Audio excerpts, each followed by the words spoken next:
What are you doing? Oh, it doesn't turn on. Oh, the intro's over. Damn, my bad. My bad. You're working on the air conditioner? I gotta start a fucking show and you're working on the air conditioner? I was turning on the on-air light to see if it worked. That is how you want to fucking start out a fucking milestone show of JFW by sitting there working on your fucking air conditioner. I said, okay, let's get going. I'm just saying, we're on air.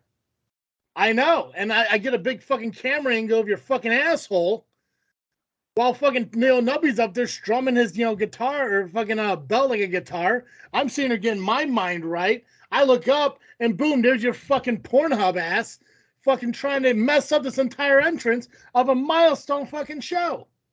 This is the 200th, right? Now it is. This is how the show starts now. You caused this. To everybody that saw my butt, I apologize. I think this is time for an internet apology video. And the fact that this is the first video episode that we are releasing in the longest of time, this is what they get. Oh, Pacman. Premium content. Koa wants to call me a fucking bully for all the bad things I say to you. This is why. You had one opportunity to make a good impression on the first video release for JFW in the longest time, and you're like, oh, let me fiddle with the air conditioner. It's a warm day out. Also, we're on air. And it's on air. I hate you so much. He's not wrong. We are on the air. We're live, pal. I hate We are you. live, and you got to do your thing now. There's Working on the fly, brother. There's only one 200th episode for JFW. And you've taken this from me now.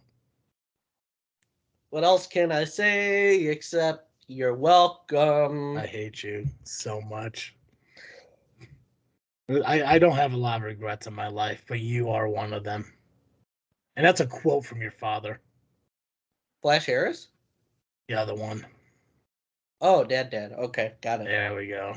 I think Flash did say that too, though. I wouldn't be surprised. Aw, damn. Anyway. All right, guys.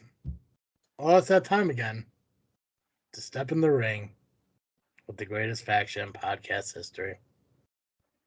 Just Freakin Wrestling, the JFW Podcast, hosted by Travesty. And I am the Rocket Pro Chicagoland champion, Nubby the Amazing Turtle. And I am the podcast Papa Pacman, a.k.a. PX. I'm not trying to... What the fuck are you doing? Well, we had a lot of gold God. on our show, and I was like, well, Nubby has the Chicagoland Championship. I have a belt in my bedroom, so I was like, well, if we're doing a video show, why don't I show the fine folks of the internets the big gold? So just out of curiosity, because you're showing that belt, you imply that that belt is just as important as the one Nubby has? Well, I mean, it's pretty nice. Okay. Like Nubby's belt. So tell Nubby that you feel that has as much value as his belt then. Well, this one was $239 at a disc replay. Mm-hmm. Nubby won his. Yeah. So because Nubby won it, he's entitled to show it, pun intended. You, however, put your fucking toys away so we can get started on this show. Oh, okay. All right. Put your toy away. One more look. There you go. Yeah, one more look. One more look. What does that say? PX on it? I haven't had time to have a Pac-Man. Oh, fucking hell. Throw it away. Oh, I won't throw it in the trash. What do you think I am, Medusa on WCW? It just got worse. It got even better. It doesn't even have a dash. It literally just says P space X. It wouldn't let me put the space in. Oh, hell's bells. There was a bit of a limit. Yeah. But I'll make do with what I got. That's good. You put that away Last now. look. Yeah, one more look. I'll put it away, child. Okay. Oh, fucking hell. Guys, we're here. It's the 200th episode of Just Freakin Wrestling, the JFW Podcast. This podcast, technically, if you look at the time frame, did start this time 6 years ago. I'm excited to see what the future holds. I'm a little bummed out on where it has landed because of certain people on this fucking show. Come on, Nubby. So wait a minute. So it actually started at this time? I believe the first episode was around, God, I want to say it was June 17th. I can look it up real quick. But yeah. 6:43. 6:50.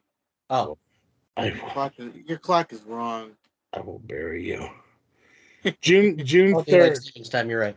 June 3rd was our first episode. June 18th was our third episode. What day are we on? We're on 19th, so. Well, look at that. So we had 3 episodes in.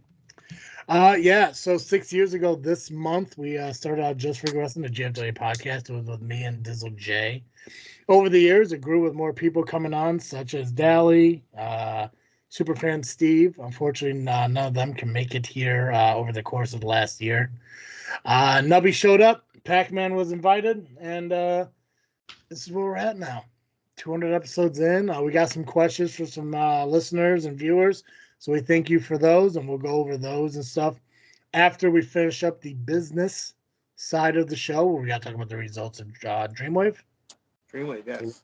Plus, I think we have a couple matches for IPW and SCW coming up this weekend. Guys, before we dive into any of that, I'll remind you that this episode is brought to you by CarterComics.com.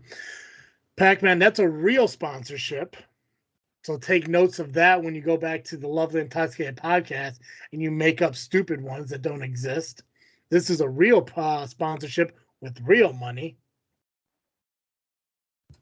It's your one-stop shop for all your comic needs, whether it be graded or raw. Carter Comics has got them all. Go to their store, fill up your cart with all their amazing products. Use a discount code FREAKNET, that's FREAKNET. Nubby, why is it a discount code? Because you can use it over and over and over and over. Whereas a promo code, it's like a one-night stand, one and done. That's right. That's right. Pac-Man's mother knows all about one-nighters. Not only can the discount code be used at CarterComics.com, but it can also be used at the 4 different eBay accounts that they own. You can find the links to all 4 of those at CarterComics.com on their homepage. Again, FreakNet, FREAKNET, will save you 10% on your entire purchase, whether it be from their website or from their eBay accounts. Again, thank you, Carter Comics, for being a real sponsor of the podcast. Wait, was the one-nighter thing a reference to Flash Harris being my dad? Yes. Okay.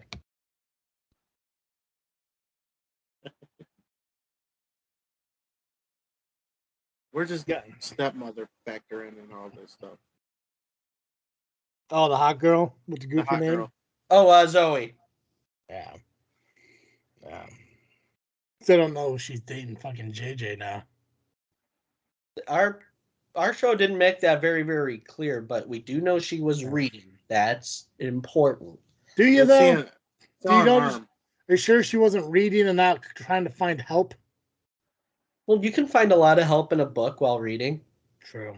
Like a self-help book. I don't know. I was ready, waiting. I was told that I was gonna get some answers on if that was true or not. And all I got was a lot of what do you think? Which is the stupidest answer you can ever give anybody. But hey, you know what? The friend zone ain't really a bad place for people like JJ. So enjoy your dreams, brother. All right, let's talk about Dreamwave. I want to get that started. I want to get through some of this work before we dive into some fun things. So cool. All right. Pacman, you said shut up, Nubby. Yeah, shut up, Nubby. Pacman, I was gonna say I'll follow along while she does it. Shut the fuck up. When did we switch roles, Pat? I don't know, but I'll take it. I'll take it. Fuck up. Wait, which one of us? Yes. Both of us. Okay. Pacman, all right. Did you watch Dreamwave? I watched it this morning, yeah. Okay, cool. All right, Nubby, go ahead. I'm going to follow along with you, Pat. You just go ahead and take it. All right, cool.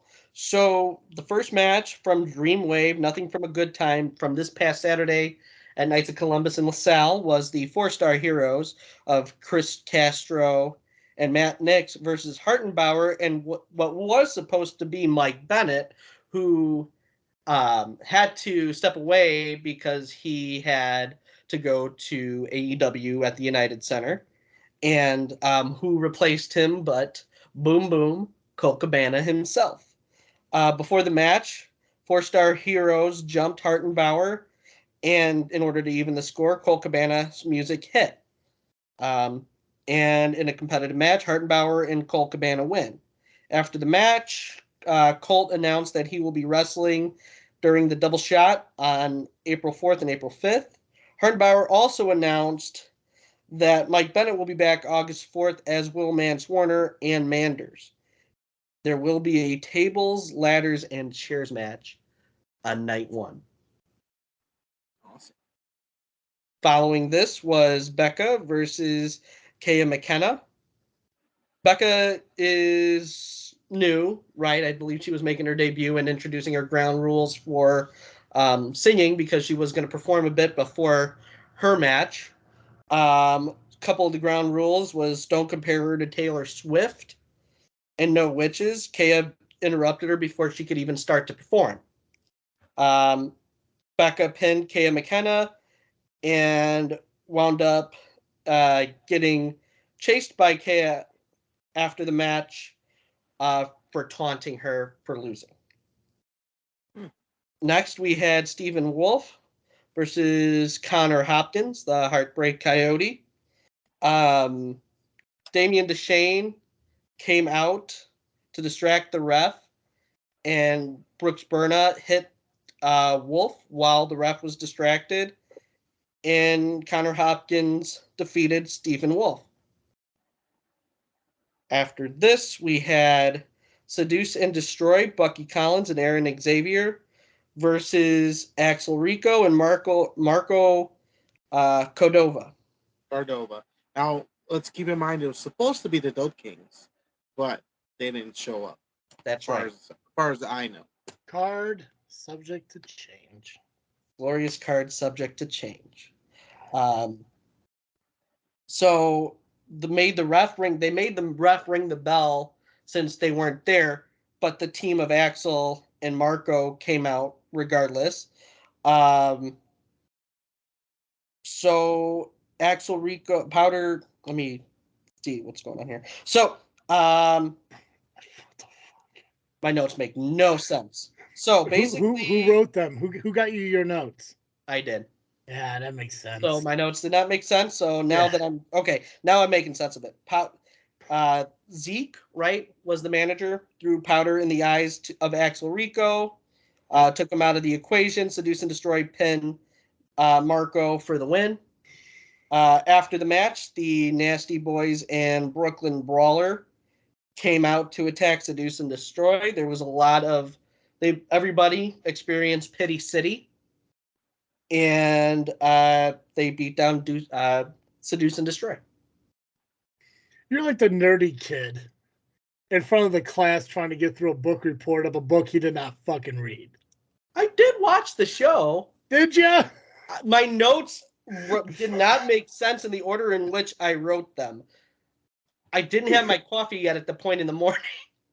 It's like, what? I'm like looking at my notes. I'm like, what the hell am I even talking about here? So, did you take the notes after watching it, or did you take the notes while watching? While watching. So how the fuck are they not in order?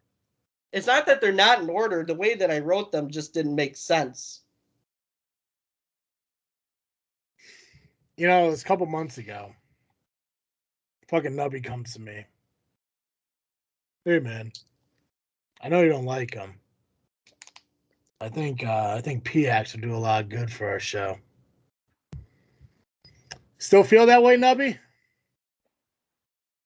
I do indeed. I have Nubby's vote of confidence. I vote yes. I also vote yes. Travis, you're overruled. That's not true. Freiberg would agree. Freiberg's always on my side. Freiberg, I don't care, what he says. Nubby is an LIM, just for the record. But that's besides the point. Oh, we'll have court. There must be court for this. I think we can arrange a court date. We should have a court date. Fucking A. Let's have a. You know what? Let's have a court date. We'll have a court date. I'll have my people call your people. We'll set up a court date. I think that's how court works. Yeah. Well, my people are Schultz and Freiberg, so I think I'll be okay. Well, I'll have to find somebody who will represent us. But you know what? We'll make it happen. We're gonna make it happen. We'll settle this once and for all. Let me ask you a hypothetical question there, okay. Pacman. Let's say they side with me and say that he's technically not in the LIM. Would you accept it and move on? Well, that would be well, that would have to be determined once we see the facts of the case. And if the ruling is fair, and as long as the ruling is found on fair grounds, I would be willing to accept that result. But also, we would need a judge. Well, yeah, we'll need someone impartial, which maybe I'll get a hold of Saint. Maybe he could be the impartial judge. I don't think he's impartial. He's very impartial. He's a very fair. I mean, I saw the comment thread from over the weekend. He is not impartial. He will be impartial. He's insane. But I'm gonna find a way to get this court thing going, and there's gonna be a contract written up that we'll both sign, saying that no matter what, we'll accept the outcome of the court date. And if he's part of LIM, then he's part of LIM. But if he's not, you can never induct him into the LIM. You have a deal. Perfect. Way to throw double jeopardy in there. What else happened at Dreamwave? Was at the end. So the next match we had was Bobby Orlando versus Victor Iniestra. It was a very competitive match where Bobby Orlando defeated Iniestra. Okay. Following this, we had the Dreamwave Tag Team titles on the line, where the champions Wasted Youth of Dylan McKay and Marcus Mathers versus the Hype, which is Hunter Holdcraft and 12 Gauge. I wrote that this match was the match of the night, another very competitive match where both teams really fought hard. Wasted Youth do retain the titles. The next match was a 4-way to determine the number 1 contender for Gringo Loco's Alternative Championship. We had Laredo Kid versus Aramis versus El Hijo de Vikingo versus Ares, and Vikingo wins and will face Gringo Loco for the title. We then had Florida Man versus Scotty Too Hottie. The crowd was really into Scotty Too Hottie. Scotty was going all over the ring, all over ringside, taking selfies with fans, dancing with the fans. Kids really, really loved him. And Florida Man, seeing this, got on the mic and vowed to make sure that the kids get sent home sad. Scotty Too Hottie was jumped by Florida Man, but managed to get back into the match, and Scotty Too Hottie got away with the victory. After the match, Scotty addresses the fans and tells a story about the late Tim White, and says today is his last match in his 40s.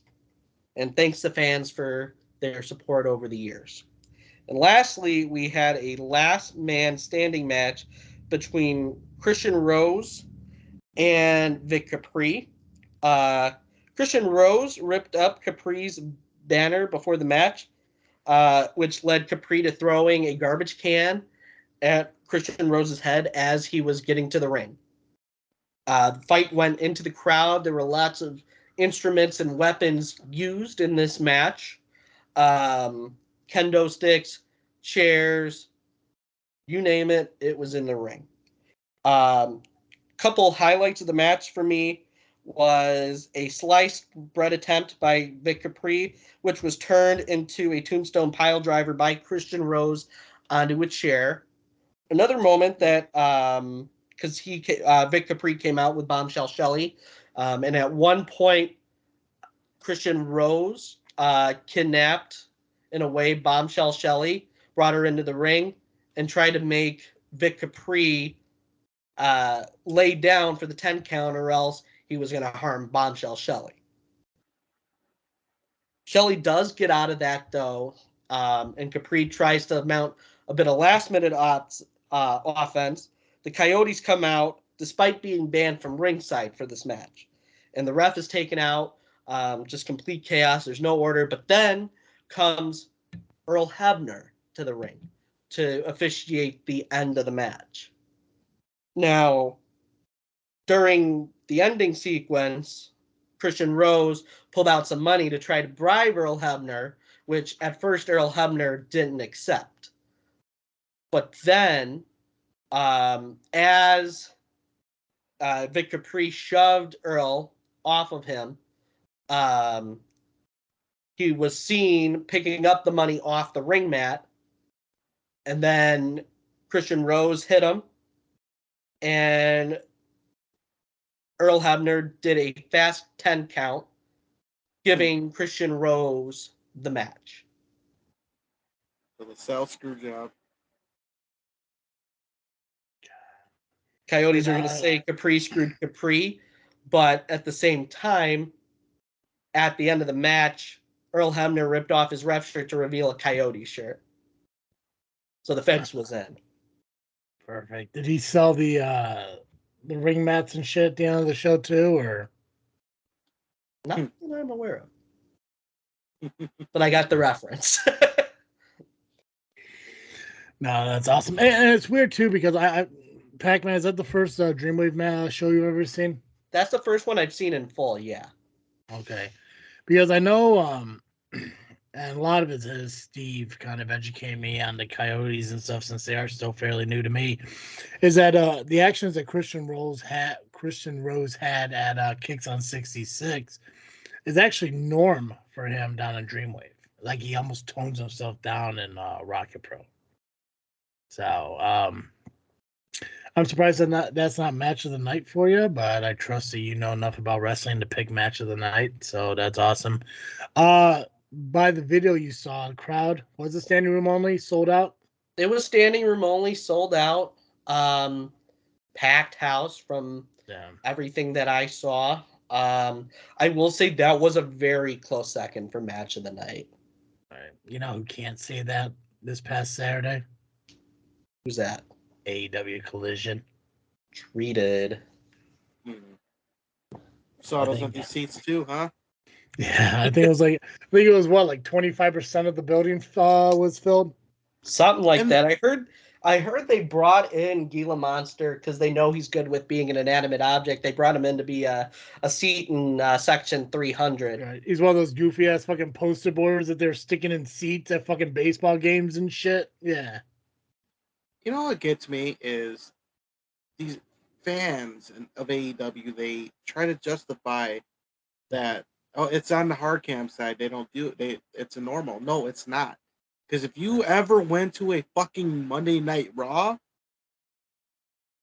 I know where the hard cam is. Yeah. Mm-hmm. There's fans all around. They might open up a few seats. Mm-hmm. That's normal. When are we going to start? Now, look, I don't care about this supposed war, whatever. I'm still a fan of AEW, still a fan of WWE. I don't watch enough TV. I should be, just because, the podcast and it's wrestling. But let's just start being real and say they don't draw like you fucking fans think. Yeah, just be real about it. See, and that's the thing I never understood about why they're starting up a Saturday night show.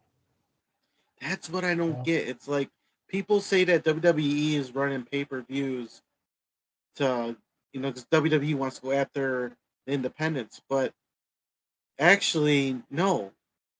Because and if you are a smart fan, you would understand. Peacock, you can watch it any fucking time. Just like when, NXT and AEW went head to head for the first year. Yep.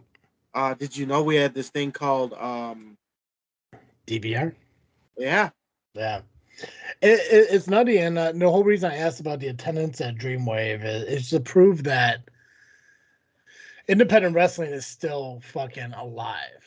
And the fact that a small bar or wherever the fuck the venue was down in, was it Marseilles, wherever the hell the fucking location was, I can't remember off the top of my head. LaSalle. Can fucking pack out. And when CM Punk is returning to the United Center for AEW, they can't fill every fucking seat. And I think that tells you a lot about independent wrestling. Because my whole thing was like, cool, here's another company that's got here's another wrestling show that's going to fucking try to pull fucking fans away from the independent scene. But proof doesn't fucking happen. And that's an amazing thing. I do want to make a Dreamwave show. I do hear a lot of great things. It's not about the talent that they bring in, so much like, these veterans, Hall of Famers. It's not really about them. It's cool to see them. But I just, I don't know where else I'm going to see Vic Capri wrestle. So, I mean, I guess CSW, if I really wanted to go up to Chicago, I could. But, Hartenbauer, I hear great things about. I don't know where else he wrestles other than Dreamwave. I think he's more of a out west guy, I guess. So yeah. So no, I heard it was a great show. I don't have IWTV to watch it. Maybe I will get it back one day. I don't fucking know. Maybe we'll see. But good job, Pacman. Thank you, sir. Other than your goofiness, you didn't do too bad. Thank you very much. Write my notes in order. That's my note for myself for next time. That's right. Just make a note. Do better. Be less you. Oh, yeah. Well, then where's the fun in that? If I'm less me, you have one person that you're not as mad at. Then you like me more. And then if you like me more, then how can we have these nice, conversations, these back and forths? Okay. I'm going to tell you something right now, Pacman, and I hope you understand that, I'm being sincere when I say this to you. I don't have a lot of dead air on my show, so you don't have to keep talking to fill the space. I'm ready to move the fuck on. Now, you may need to continue to fucking jabber on over at the Lovely Intoxicated Podcast because there's a lot of dead air that you have to fill with fucking content. That doesn't happen over here. So get your point across and let's move the fuck on. That was my point. Point's been made. Oh, God. I wish I didn't enjoy having you around. I swear to God. Is that a confession? You are grown accustomed to my face. Yeah. You like herpes, man. Just gotta learn to live with you. This Saturday, SCW comes back to Steamhouse Brewing Company for SCW Wrestle Rock presents Dissension. Gonna be this Saturday. Make sure you check it out. Information is on Facebook. Is giving the address necessary? I know you guys keep doing it, but is it really necessary?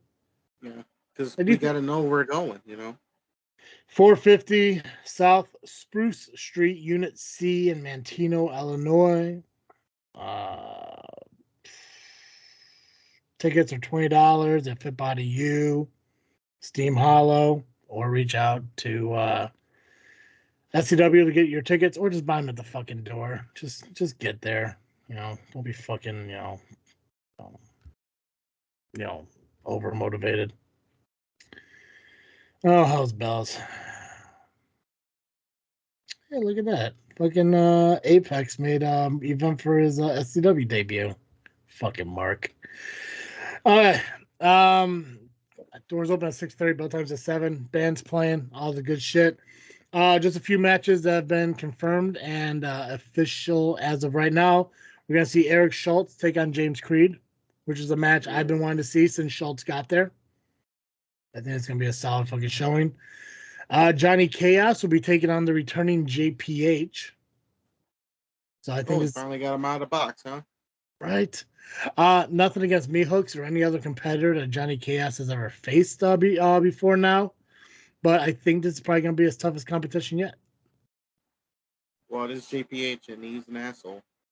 And that's ruthless. True. Lee Payne is going to be taking on Scott Spade with a partner of his choosing, which he chose Kazile. That's not a bad choice. You know, it's weird to think that even though the SCW POW war is over, it's still little parts of it still existing here. Mm-hmm. Jimmy Blaze will be in attendance at Steam Hollow, and I know he still has some issue with Scott Spade. So it's going to be interesting to see if he gets involved at all in the tag team match. I know from being over at POW Entertainment for their last show, Tiny isn't really with Scott Spade anymore. So Scott Spade coming down to SCW with, I believe, the only backup he has would be Mistress Misery, and now Kazile. Doesn't seem like he really has, like, you know, an advantage in any way. Mm-hmm. Jimmy Carrot returns to take Koa on once again. I believe the title will be on the line. Apex, as I meant, it should be. Apex is making his debut against Odinson, the Berserker. And also, we got Titans of Destruction is going to be in action. I believe we're finalizing a team with them currently as we speak. If you see me looking down, it's because I'm also fucking booking. I got other shit to do. Bonanza is also going to be in attendance, and I believe there is one more match that is confirmed, and that's going to be Mason Perks versus Acid Jazz. Ooh, that'd be a good one. That'll be a really solid one. Again, it's going to be this Saturday at Steam House Brewing. Make sure you get there early. Pacman, I'm sorry you're not going to make it. Unfortunate. I hate to miss it, but I will be at the show the next day in Richton Park at IPW. We're not there yet. But I will be there. I thought that was like the setup for a segue. No. Okay. Well. Shit. Well. Again, this Saturday, doors open at 6:30, bell times at 7. It's Wrestle Rock presents Descension. Replay will be the band that's going to be enjoying the musical styles of. And like I said, Pacman will not be there, which means LIM will not be there, which means it'll be one of the best shows I have been to in quite a while. Like that, a slap in the face. Yeah, but I have a feeling that maybe 2 other annoying people will be there instead. Beavis and Butthead? Well, annoying to you. The fucking children, they do look like Beavis and Butthead. Oh, and of course, Warren Freiberg will be at the show as well. Title match also being finalized, so that's still pending as well. But we'll see if I can convince Terry to allow my title to be defended on the main shows as well, and hopefully get more acknowledgement than it has so far. So. A couple of things still being finalized. I know it's getting pretty close to the show, but obviously, if you want to check out what else is happening, go to Southland Championship Wrestling on Facebook and follow them. Check out the events, stay updated, and obviously, as we are doing here on JFW, following Sunday morning after the shows, we are doing a live stream of Southland Talk, the SCW Roundtable, where I'm hosting it. Nubby, I don't know if you're going to be there or not. Pacman is so generous enough to moderate. Is that correct? I'll be the sheriff of the. I appreciate you. Of course. Yeah. I don't know if you're going to be there, Nubby, or not, because I know you do got IPW the next night. I'm going to work on it. I got to just figure some shit out. Yeah. But, I got to get ready, especially for my big matchup. Yeah. Let's talk about IPW and what's going on. Well, we could do that. But let me just get riled up now about something else real quick. Gotcha. Power Hour last week. Who watched it? I did. I thought we were just gonna sneak fucking past it. No, we're not. No, I could have saved it for later, but I'm gonna sandwich this shit. I'm gonna start out hot, calm my ass down, then jump right back into it. Paulie Tomaselli says I have a punchable face. That might be true. I've been told that many a times. Sometimes I agree.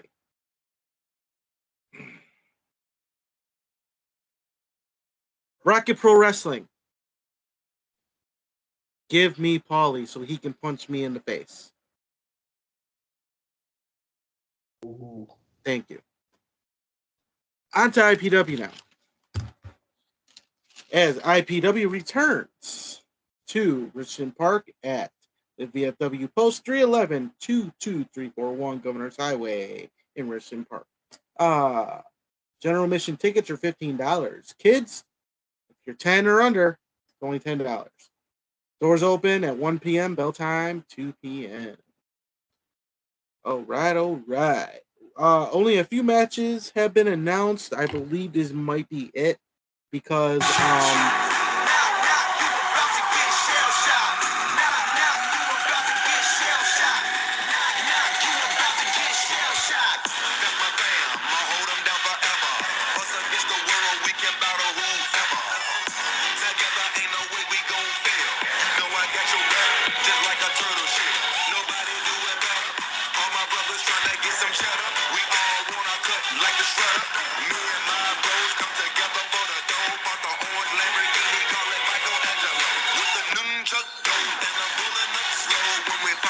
Sorry.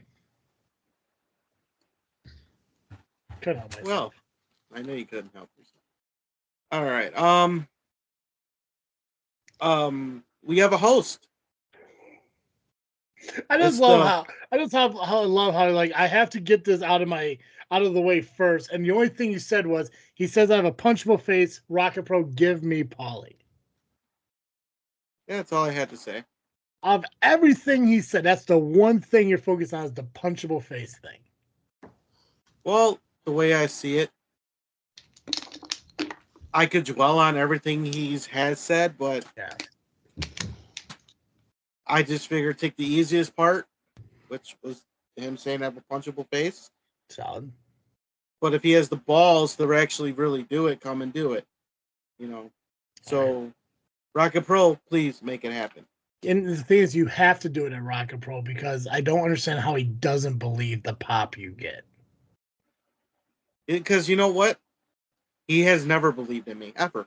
Thomas Ellie's never believed in me. I believed in you. I know you. That's why I invited you here to be part of JFW. And look at that. We have a lot of downloads. Right? Power Hour didn't do that. Ooh. Shame on them. But I believe in you. I appreciate it. I'm okay being the island of misfit toys if that's what it takes. I'm fine with that. Well, I mean, I was trying to take the easy way out of it, but you made me say he doesn't have the balls to punch me in the face. So now, that's right. That's the shit. That's the shit you gotta say. You gotta say poking the bear now. Fuck yeah. I didn't want to do that on the 200 show, but wait, it is the 200 show. You got it. So why not poke the bear? This is it, man. This is it. We're doing everything we said we're going to do, except for I don't think I'm gonna shoot on anybody. I don't know. I am not doing it because I'll get set up to do it. We'll see. We'll see how much time we got left. If we run a little too short, we got more time. Maybe I'll just maybe I'll shoot on people. I'll tell you what. I'll shoot on one person, but you both gotta agree on that person. We'll do that at the end of the show, though. Is it me? You both have to come to an agreement on one person. I will shoot on that person. I can shoot on you, Pacman. You want me to shoot on you, Pacman? I don't agree to it. Want me to start talking about fucking Pat Ackerman here? Well, if you do it in like an Iron Sheik voice. No, I won't. I'll do it like me. I'll say some shit about you. I still don't consent. I'm going to do it anyways now. Thank you. You're welcome. You're officially now the person I'm going to shoot on, but I'm going to do this. I'm going to put it to the very end of the show. That way, people who don't want to peek behind that curtain doesn't have to hear it. But I 100% shoot on you at the end of the show. I mean, we'd hate for you to be accused of bullying. That's all. Wow. You know. Fucking Koa wanted me to shoot. Damian Singh wanted me to shoot. Pacman offered himself up as the fucking I did it as a joke. I didn't. Too late, man. I didn't find it funny, so I'm taking it real. I'm gonna shoot on you now. At the very end of the show, we're gonna do everything, and then I'll let everyone know that if they want to live in the fucking fantasy land, to end the show now, because I'm gonna fucking bring some reality to this world. Because I'm going to shoot on you, and it's all going to be real, and people get accepted or not. But that's what it is. Oh, damn. It's coming. Coming, buddy. All right. Coming. So as I was saying, the host of the show is the new and undisputed league champion, Damian Gray. Solid choice. And he gets to sit the entire show because he's going to watch over 20 competitors get in the ring and fight to become number one contender for the league champion. Pacman, I won't shoot on you if you could tell me all 20 competitors and you have to be correct. Oh, shoot. Shoot is right. Shoot is right. Man, I'm going to have a hard time predicting that. I'm sure Hot Rod Daddy Andy will be one of them. Sure. I'll say that. Okay. I'll go on a limb. Say Flash Harris will be one of them. Gotta be. I will say there will be an appearance by the Pineapple. Doubt it. It's possible. Surprise entrant. Very possible. That's 3. That is 3. 3. I'll say Russell All-Time will be in there. 4. Miles Mercer. 5. C-Red. 6. RVP. 7. Danger. 8. I don't think who else can guess. Jay Thunder, why not? Sure, 9. These are my guesses. Yeah, 100%. Shit, Johnny Nye, he was there last month. Sure, 10. So there's 10, all right. Let's say, I don't know, throw Quinn Whittick in there. Okay, that's 11. You got 9 more.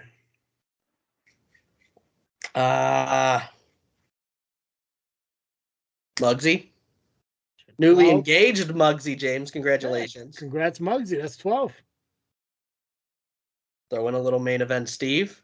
Sure. 13. There's 13. And if I have to be absolutely right. Okay. Motivation Mike. Yeah, that's 14. 6 more.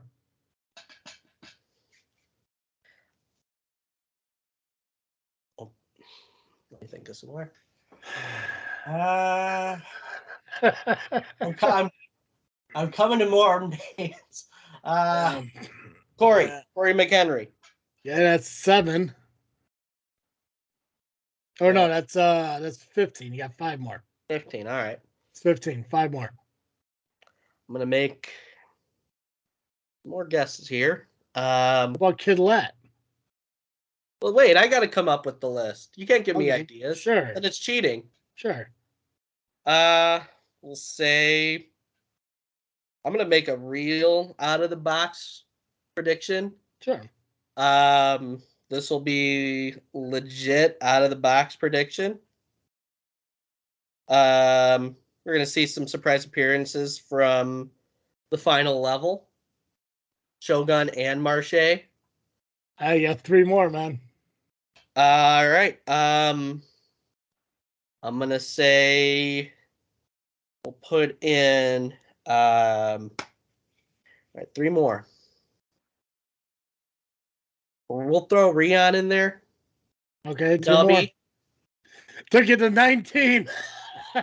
Well, I didn't want to come out and say it right away. I took you all the way to fucking 19. Fucking mention the guy who's right in front of you. I was working my way there. Working the gimmick. Working the gimmick, brother. And then one more. One more, man. My last guess will be. I already said all the ARCs, so that one.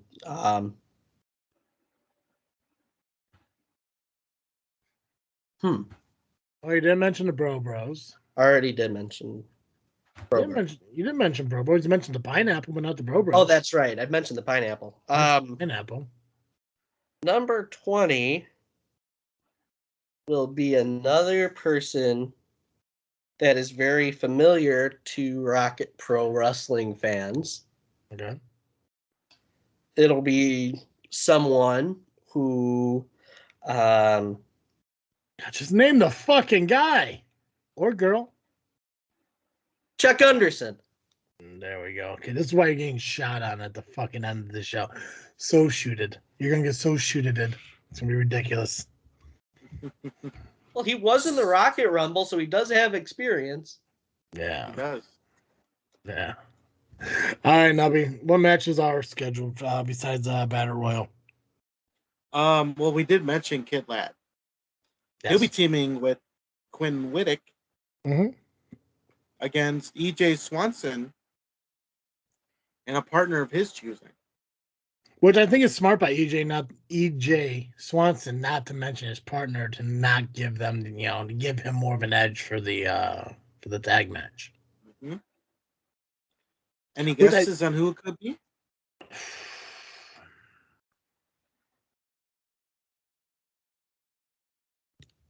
I don't know, dude. See, the thing is, like, I've seen Quinn wrestle once at IPW, and that's when he did the match with Kid Lat. I can't really think of who I would think would have an issue with Quinn to where he needs to team up with Swanson. I would guess maybe Harris or Flash. I can see Flash doing it, but at the same time, Flash doesn't seem like the kind of guy who would get involved in situations that's not his business. Like, if it has nothing to do with him, why do it?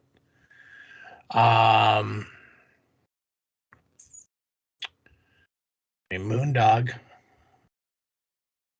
He could come back.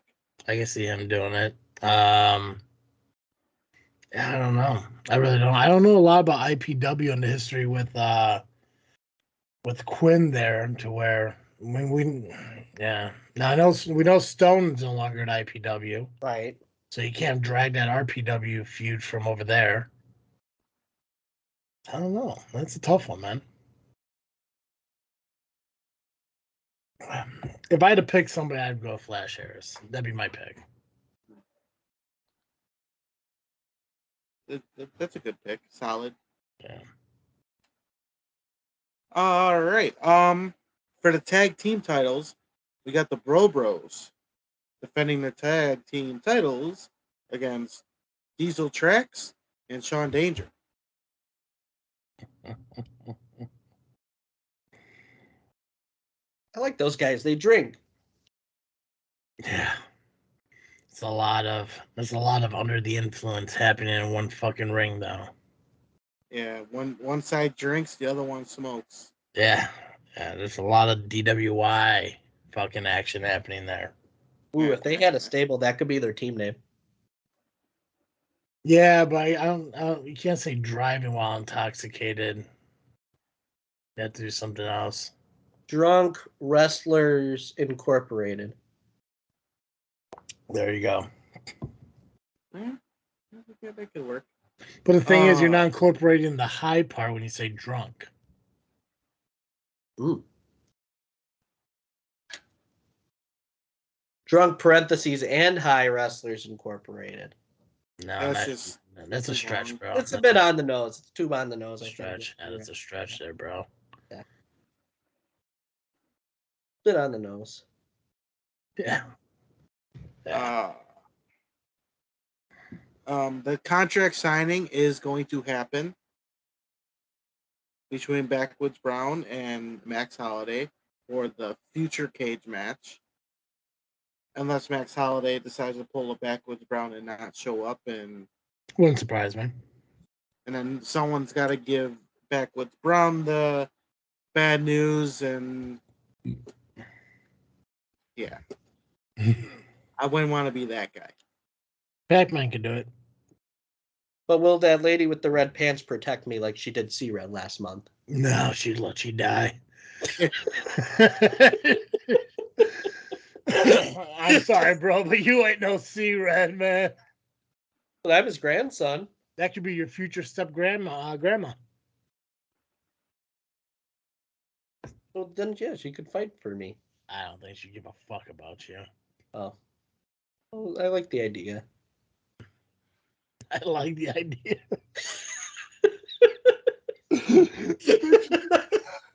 I just want my grandma to like me.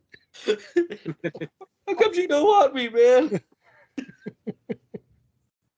And then one of the last matches announced so far. It's the Champion Showcase, which features Inter-County Champion of Rocket Pro, Rion Skills, versus the IPW Alternative Champion, Steve Aaron, main event Steve. And yours truly, the Rocket Pro Wrestling Chicagoland Champion, Nubby, the Amazing Turtle. How do you feel about that? How do you feel about that, man? I don't know how to feel, what to feel. I mean, why is this even happening? Who is behind it? Why? And I guess the other question is, and this one's really for Steve, am I at the disadvantage here? Well, is it just a triple threat between you guys with no titles on the line? Or has that not been decided yet? I believe it's just no titles are on the line. It's just Champion Showcase. But my thing is, when it comes time to have to take out one person, maybe, who is Steve going to line with? Oh, yeah. No, you're screwed, bro. No, you're 100% on your own. So I had that feeling too. I feel like unless Steve just understands what's going to happen, he better not, he better give Rion the business. I don't think Steve is the kind of person that's going to team up on you. But you can never say never. It's just one of those weird situations where, I mean, obviously you guys are all booked in a situation that, that's the match. You could say no if you want, but to back out of it would just be a little fucked up, Yeah. Steve obviously proves to be a fighting champion. And I think that win is probably going to be more value to him than some kind of collective agreement between him and Rion going into this match. So I don't see it being a handicap in any way. But to see him attack Rion is probably unlikely. If anything, he'd probably, maybe shove him out of the way to get the pin. But I did. I don't know. you know them a lot better than I do, man. I think it definitely puts you in a weird situation. But at the same time, we've seen tag teams go into triple threat matches and just implode, which could be an advantage for you. Let them, let's see if cooler heads prevail, and if not, let them beat the crap out of each other until somebody gets shell shocked. I just asked this question again. We know friendships, go out the window once the bell rings. Which friendship is going out the window? Well, my guess, again, this is just me assuming. I don't think they're gonna go into it personally. I think they're gonna try to keep it as professional as possible. It's all gonna come down to which Rion you're gonna get. You're gonna get the information liaison IPW Rion, or you're gonna get the Rocket Pro champion Rion. I think that is the person that you may find issue with at the end of the day. Steve, I don't think he's going to look at it in any personal matter other than he's booked for a match. He wants to have the match. He wants to win the match. If he loses, he loses. He wins, he wins. But I don't think he wants to lose a friendship over it, to where I think Rion really won't give a shit one way or another. But again, that's looking at the champion Rion, not the information liaison Rion. Because in a sense, they are two different kinds of people. The thing is, I'll go in the ring with Rian all day, whatever. Mhm. I don't really want to fight Steve. I don't, but I'm gonna have to, and I hope Steve is ready. It's gonna be your first. It's gonna be your first in-ring competition with him, man. Yeah, this will be the first time that we went against each other. Yeah, We've always been a team. I know you did battle royals together. But we never really. If we count my debut at Steam Hollow when I was do. Chucky, I do. we fought a little bit, but it wasn't anything. It was a battle royal. Counts. Fucking counts. This is it counts because I'm making a point. I get it. I know I get your point, but I think battle royals are a little bit different. Sure. We'll see. I mean, I'm gonna go in this match though with Steve with the thing in the back of my mind about what he did to me in 2019. So I never got really well. I did get a little revenge on it, but I still remember. It's gonna be an interesting match, that's for sure, and I'll be rooting for you. I just want to know who put this together and whose idea it was. I have a feeling. I have a big feeling it's a certain somebody gotten the ears of IPW, but I cannot speculate. From my experience as a host of IPW, we have the ability to make matches. So that could be a Damian Gray thing. Could be. I don't know. Who you predicting to win, Pacman? Again, this is going to be another toss-up. Yeah, who you predicting to win? So, we have Rian still. We have Steve, and we have Nubby. Now, if I had to pick between the three, the one that would have the 141 2/3% of winning, I'm going to say, just be controversial, I'm going to say Rian. You know what? Any other time, I'd be like, I'd say you're an idiot, but you might be right. This might be an advantage to Rian. Because again, you don't know what Rian you're going to get. And if you're getting the Rian that, we've all seen at Rocket Pro, the same Rian that defeated Maximus Orion at Kicks on 66 for the Intercounty title, then that's the real X factor, in my opinion. Uh-huh.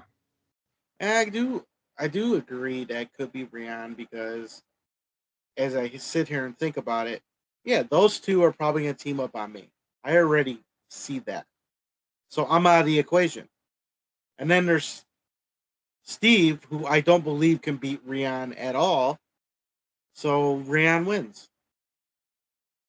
There. You want controversy? I said it. Steve cannot beat Rian. All right. See, I'm not the bad guy here. Because I didn't say shit like that. That came from fucking Nubby.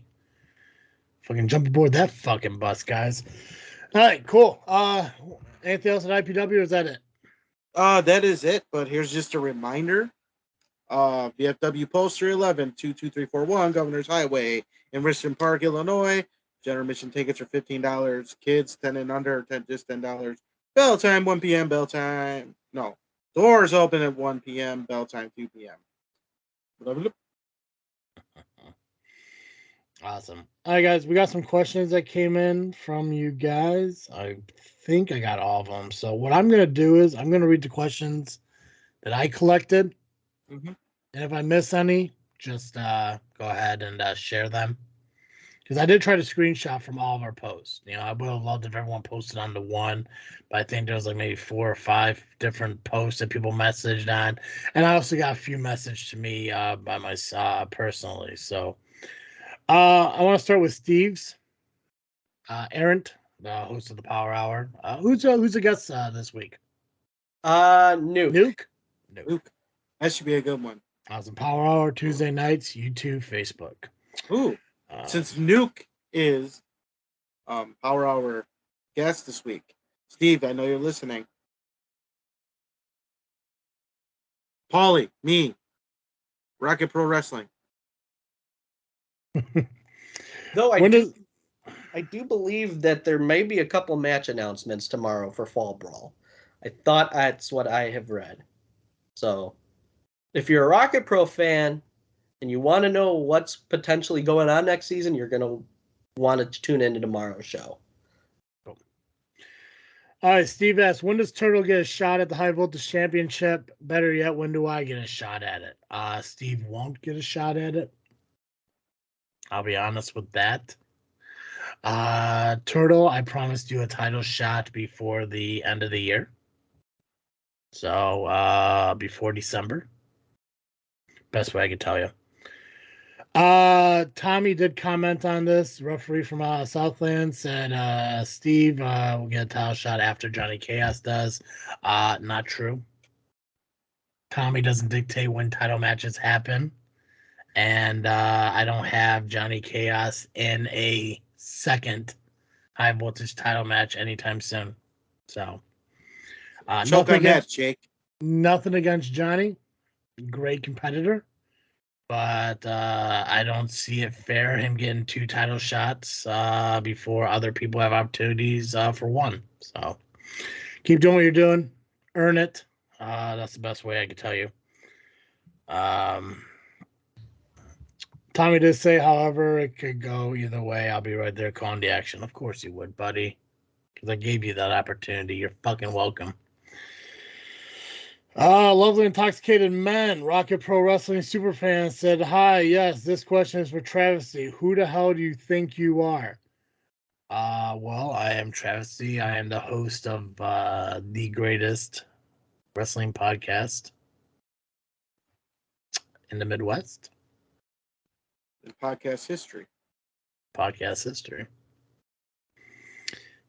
Google me. I will show up. I'd be afraid to Google you. Google me. I will show up. Joshua Gillihan, the Giggle Monster, the Gia Monster, however you want to refer to him as. Why does Travesty hate the Giggle Monster, Gila Monster, so much? And why am I the least liked member of the LIM? Well, I'll answer your second part first. Because I didn't know who Pacman's fucking brother was. So. Hey, that's fine. You were last up until then, and then after I watched the latest episode of the Love Intoxicated podcast, he's still last. Fucking bro got moved up. But the biggest reason I don't like the Google Monster, and I told you I was going to say this regardless of the feelings hurt or not, is you say you're something that you're not. You're not believable as a monster. You can't tell somebody you're getting the horns when you talk like your horn has been sawed off, if you know what I mean. So if you want to be the Gia Monster, you want me to respect you as a person, then be a man. Step up and be a fucking man.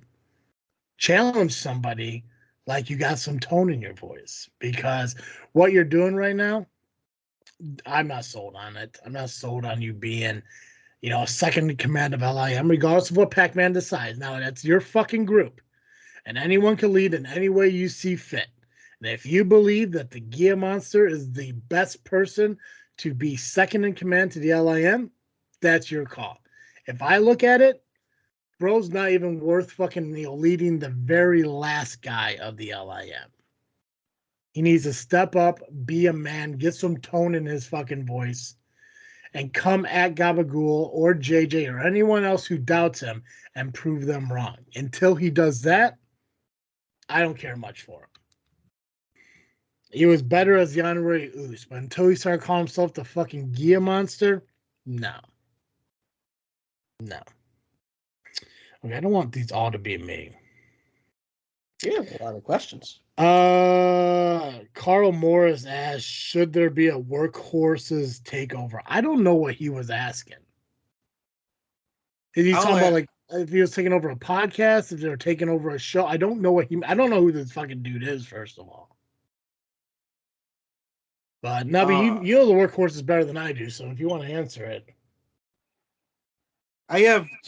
When it comes to the workhorses. Yeah. Anything involving the workhorses. One answer. No. So regardless of what it is, it's just no. No. Yeah, no, I agree with Nubby because, I mean, I'm still salty that they assaulted my pineapple in March. Still salty about that.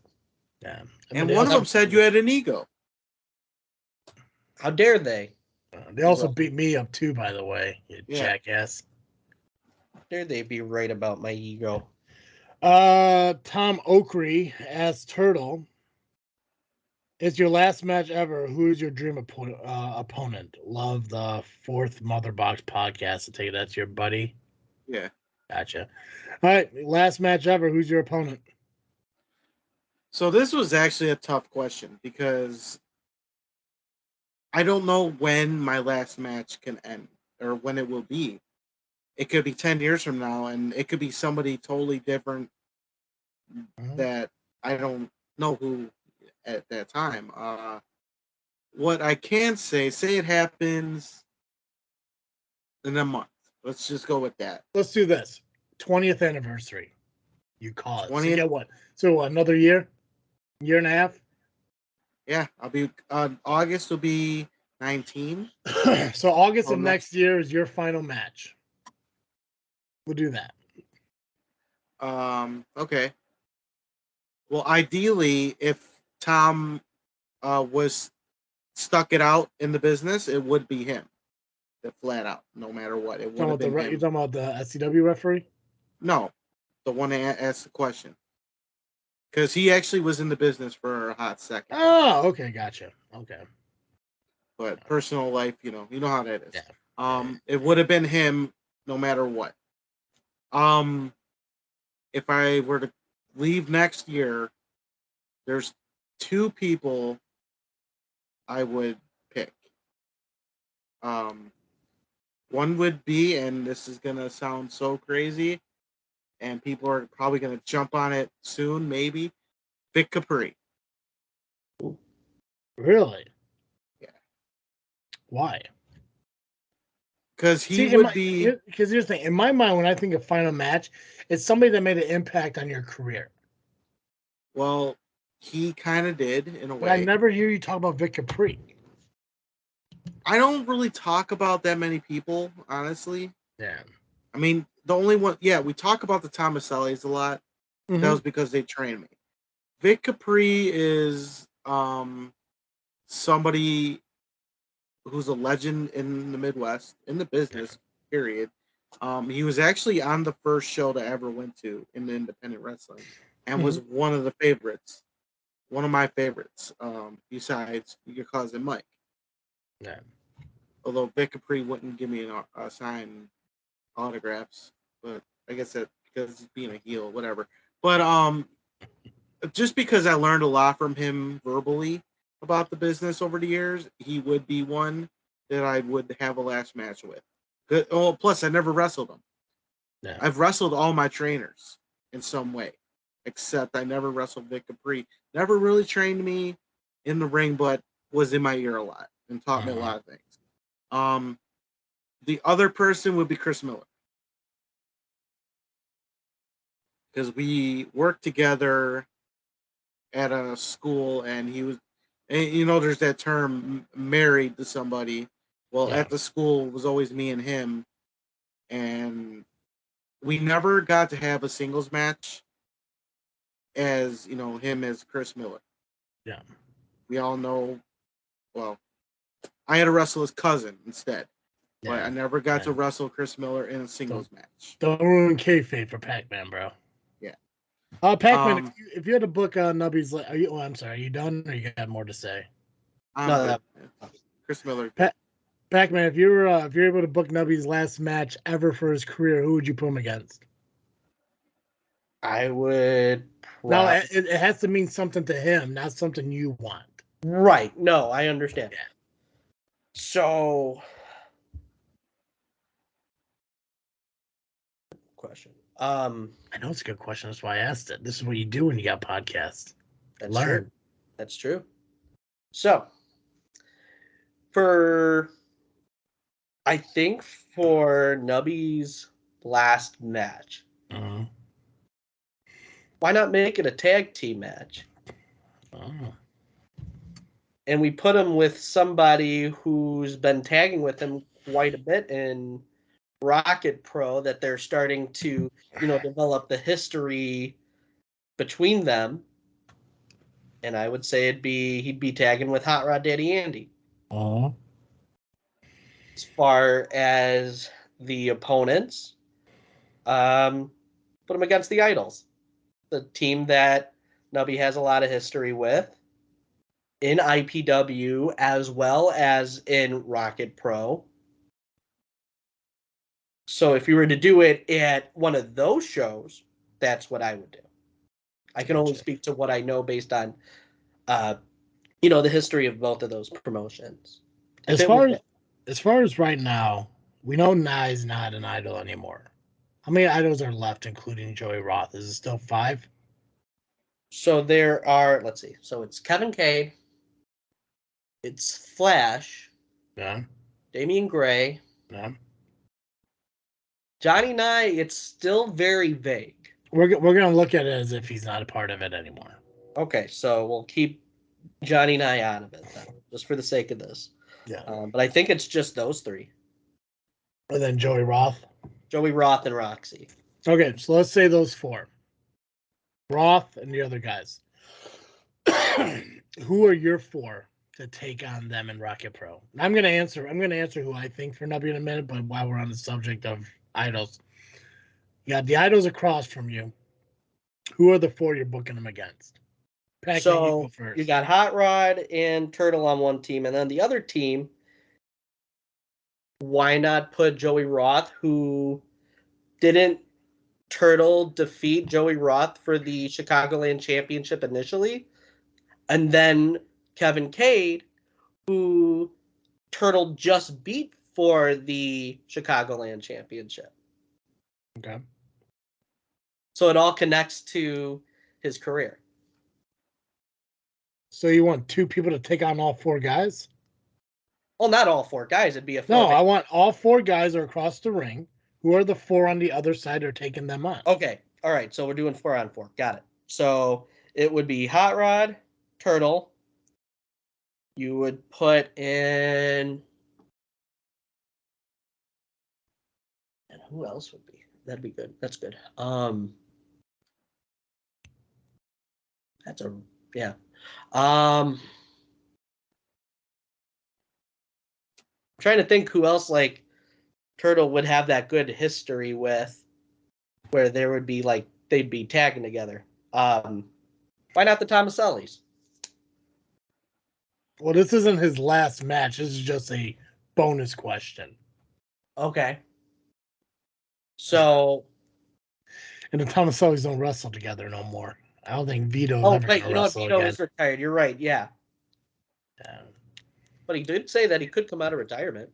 Yeah, I don't think he will. I don't think they wouldn't come out of retirement to team up with me. No. Hell no. Vito would come out of retirement just to kick me in the nuts and walk out of the ring, probably. What about you, Nubby? Who would you team with to take on the 4 remaining idols? So it'll be me, Andy. Why does that have to be Andy? Why does that have to be Andy? I don't know. Oh, you want me to just pick anybody?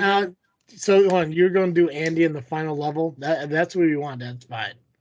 Well, I mean, the other way I would go out of the box thinking it would be Jack Carpenter, okay, EJ Jensen,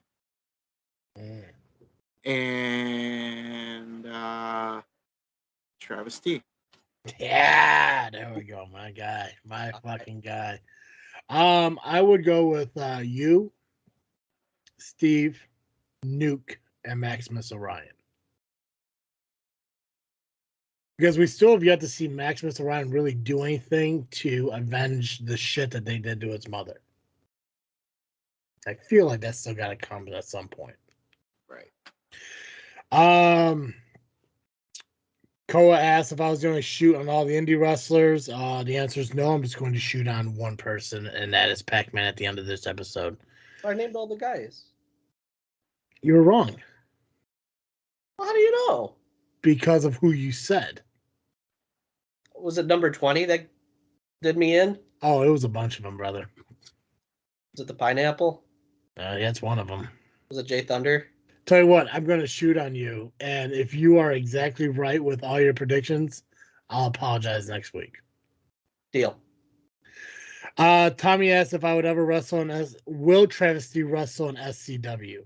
If he's asking, would I ever do it? The answer is yes. If he's asking, am I doing it? I don't know. I have a plan for next year. I have a goal that I want to achieve. And if I do achieve that goal, I've never mentioned it here on the show, but I'll say it now. If I get myself into a point where I feel that I'm healthy enough to put on a wrestling match, I will have one fucking match. And yes, if so, who against? I would love to face my cousin. I think that'd be a great fucking match. But if it's not my cousin, then it would probably end up just being fucking Nubby. If I had one fucking match, I've said this to Hunter Payne, which shout out to him for helping me, at the gym and everything. And I apologize that I've been absent from it for so long.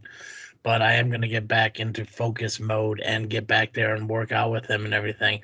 That if I ever get into the shape next year to where I can physically put on a match, because even Mike told me, he told me that I could do a match right now if I really wanted to, and I probably could. But I get blown up so fucking quick, and I don't want to make the match look like shit because I just want to have one match at SCW. And if it's not against my cousin, I want it to be against Nubby. You would be my one and only match.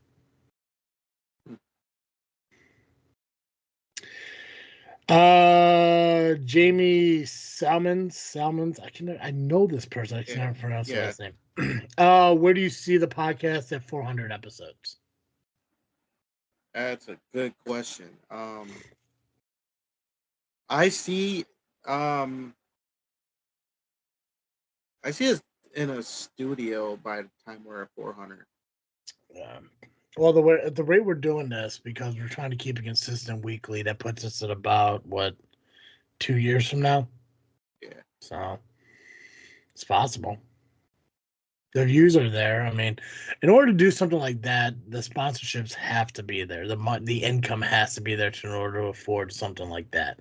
If it was possible now, I've always had the ambition of building a studio in my garage and filming shit from there, getting the multiple camera angles and stuff like that. But in order to do things like that, there has to be money involved. And in order for me to give up a part of my house to do something like that, there has to be that commitment to it. And plus, to get everyone to come down to one centralized location, especially when you live hour plus away, it's very difficult. But I would love to be in the studio by the time we hit 400 episodes. I want to get more video content out, and I know I've been doing that over with this freaking show and Freakin Studios, but I want to get that pulled over here to JFW, start utilizing our YouTube more. So I'm going to guess by 400 episodes, there's going to be a lot more downloads to YouTube, more subscribers to YouTube, because the video content is going to be there more. I also think we're going to get a lot more interviews. That's bonus content here for JFW. Still do the weekly shows we do now, but to do interviews as bonus content for people that they can check out on YouTube. Pacman? Yes, sir. Answer the question, bro. Where do I see JFW in 400 episodes? Mm-hmm. So, I think perhaps we start expanding, a little bit. So, as far as like the promotions that we talk about, so, the JFW right now, we cover a lot of stuff in the Chicagoland area. Last week I brought on a promotion out in Western Illinois to, highlight some of the stuff that they were doing out there, Destination 6 Wrestling. So I think it'll be a matter of we could expand, other promotions and giving more promotions, that exposure to, our listeners so that they go and see it and then tell their friends and their friends tell their friends, and then we just help grow professional wrestling as a whole by bringing more awareness to companies in other parts of the state, in other states and other, parts of the country, even. It's been an ambition. And Nubby, I know you listen to my other podcast once in a while. I don't know if you listened to the one that was kind of more recent about the idea of opening up the network on if I won this big fucking lottery and had this, fuck you, let's piss it away kind of money. But what I would love to do with this, and I've mentioned this before about JFW, is I want to go back to having the indie show and the televised show because I want to get that worldwide audience back. And to grow that, plus getting more indie companies involved, I think it would turn it into not only just a weekly show, but probably a couple episodes a week. We have a lot of indie stuff to cover and everything. And if we find, obviously right now we're at, a little over an hour and 20 minutes. But to find more companies to talk about, it could turn into 2 indie shows a week, and it could have 3 televised shows a week when you talk about AEW and WWE and New Japan Pro Wrestling, Impact Wrestling, NWA Power, Ring of Honor. There's a lot of wrestling content out there that we have the ability to cover and we could cover to where this almost becomes a daily show where it's your one-stop shop for all your wrestling. And I would love to achieve that. But in order to do something like that, this has to be a career thing. It can't just be a, hey, let's get together every single, weekday at 6 o'clock. And a lot of it, it's not just scheduling, but a lot of it is like there's other shit in my life that I need to do, that I have to do, like the other podcast, to make the gym and working out and still having a full-time job. But the overall dream is to say, hey, listen, Freaknet Studios is now a thing. JFW is now our job. Daily shows go out, Monday, Wednesday, Friday is the televised stuff. Tuesday and Thursday is the indie stuff. Sundays is the roundtables for SCW, whatever that shit is. And that way, and if it's our job, then we go to the wrestling shows on Fridays, Saturday, and Sundays and stuff like that. And that stuff isn't coming out of our pockets, coming through a business expense because that's what the business is. In a perfect world, that's what I aim for. Is that going to happen by the 400th episode? Realistically, maybe not, but never say never. The numbers are growing. We're more involved in everything. And I think collectively, if we work together, and that's talking about the other 3 people who are supposed to be part of this, come back into it, the growth opportunity is there. So, great question. Good question. Second question Jamie had was if you could interview anyone, either independent or AEW, WWE, past or present, who would it be? Let's go with people who are alive. But any wrestler currently on this planet breathing, if you can interview them, Pacman, who would it be? Ric Flair. Nubby? Jake the Snake Roberts. Oh, gotta be a good one. I really want to talk to AJ Styles. I fucking love that dude. Yeah. And I know I know he's a little bit religious too, so I think I'd be able to comfortably talk with him a lot more. I don't know if I would love to talk to Jake Snake Roberts. I just don't know if I could really dive into the darkness part of his fucking life without getting a little too uncomfortable or sympathetic with him and shit. Flair would also be a good one too. AJ, I just always fucking loved AJ Styles. He is my guy in this fucking business. I would love to see him get one more title run. Jake,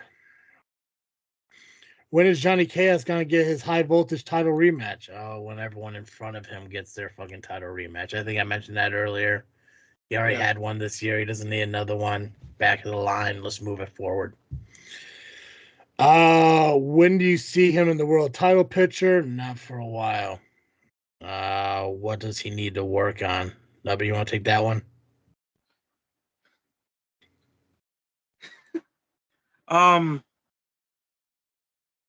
His promos. Yeah. That's one of 3 things I could think of.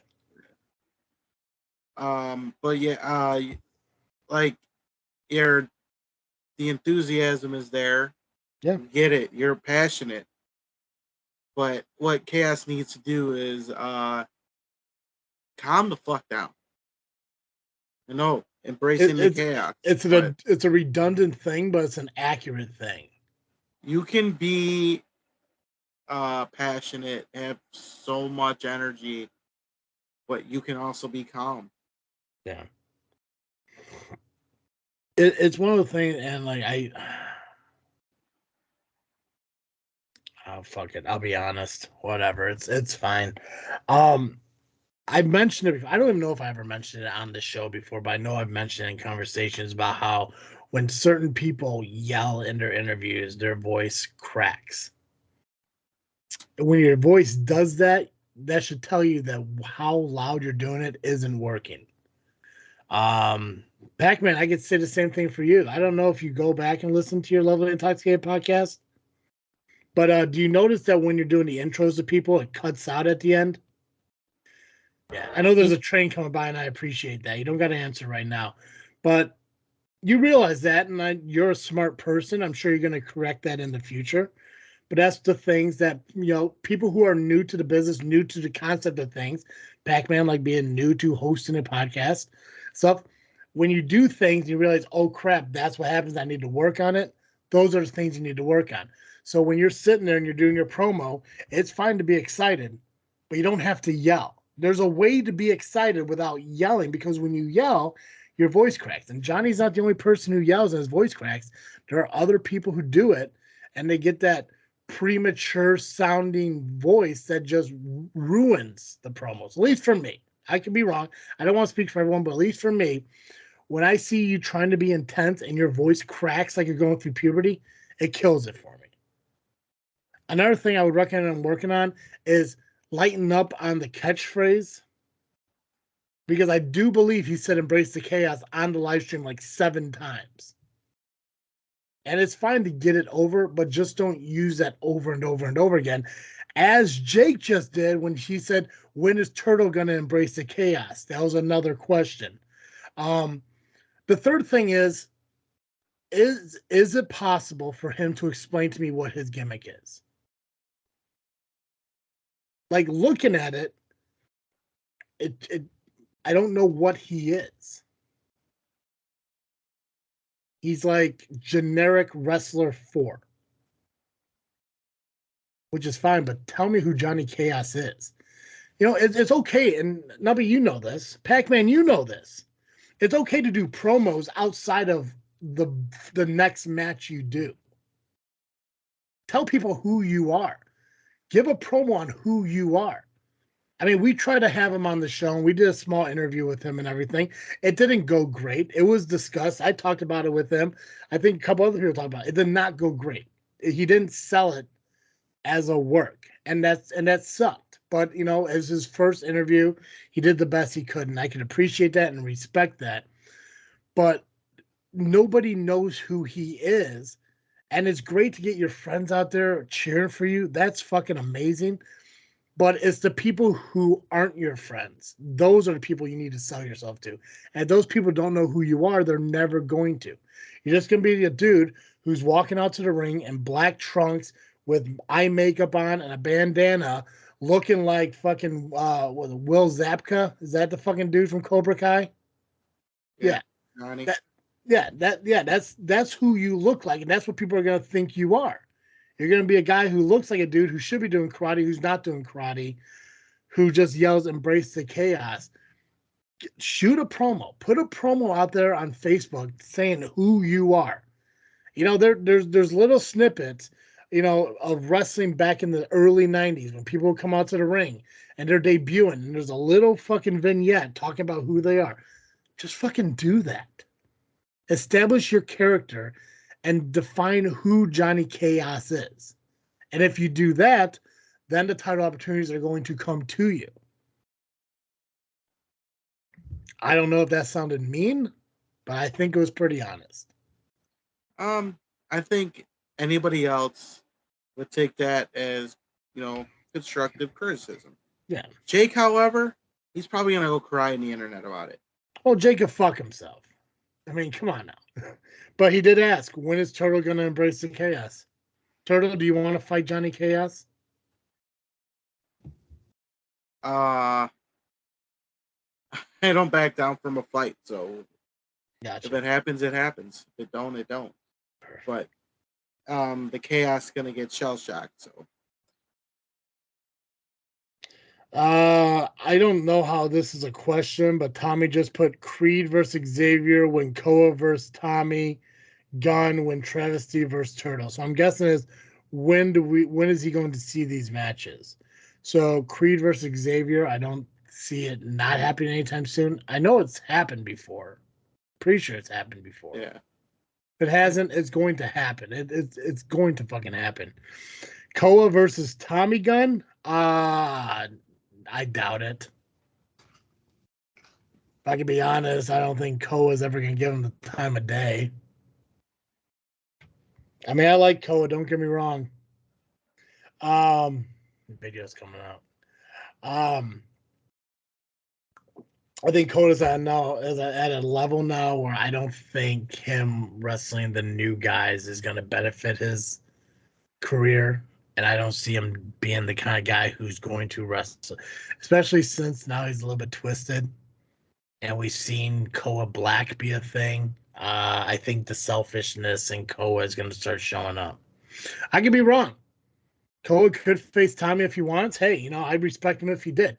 I just don't think Koa is going to sit there and be like, oh, new guy? Fuck yeah, let's do it. No, he's going to want to wrestle Hunter Payne, James Creed, Aaron Xavier, Max Holiday, the guys who are at that level right now. I don't see Koa wanting to face Hunter Payne now. I don't think he has it. You don't think he could wrestle Hunter Payne? No. I think he'll get his ass handed to him if he wrestles Hunter Payne. Hunter Payne don't fuck around. And then we mentioned earlier Travis versus Turtle. When we're gonna see that? If I get in shape and Acid says no, you're my second choice. Never say never. That's right. Outside of the personal message ones, that's all the ones that I collected offline. Now, did I miss any that you guys had? No. I believe you got every single one that I have, and I was following along on the Facebook with the other one, so I think we're caught up on Facebook. All right, I think good. Yeah. All right. Do you guys have any additional ones that were messaged straight to you that weren't on Facebook? No. Okay. All right. Let me pull up the ones that I got, and while you do that, I'm gonna go look just to make sure, but I don't think so. Do we need looking music while we're all looking? Do we need looking music? I don't need looking music. I got all my questions right here. Oh, perfect. All right, we won't need looking music then. I had something pulled up, but never mind. Or the shell shock? It was I don't know, I was feeling the Jacksons. Sorry, Miss Jackson. Oh wait, you're talking about like the Jackson 5? Yeah. Fuck the Jackson 5. Hey. I do not like pop. Don't let Rion hear you say that. I do not like pop music at all. Don't let Rion hear you say that. So no messages, Turtle? No, and I dropped my phone as I... Yeah. Oh, No Coast dropped your phone. I blame No Coast. Shut up, Santino. Yeah, shut up, Santino. All right. So first question is asked: where did everyone find their names or their nicknames from? Wow. So Nubby, I mean we got time, so tell us the story of Primetime Pimp, Nubby Jones, and the Amazing Turtle. And shit, Mike Brennan for all I care. Tell me about them all. Okay.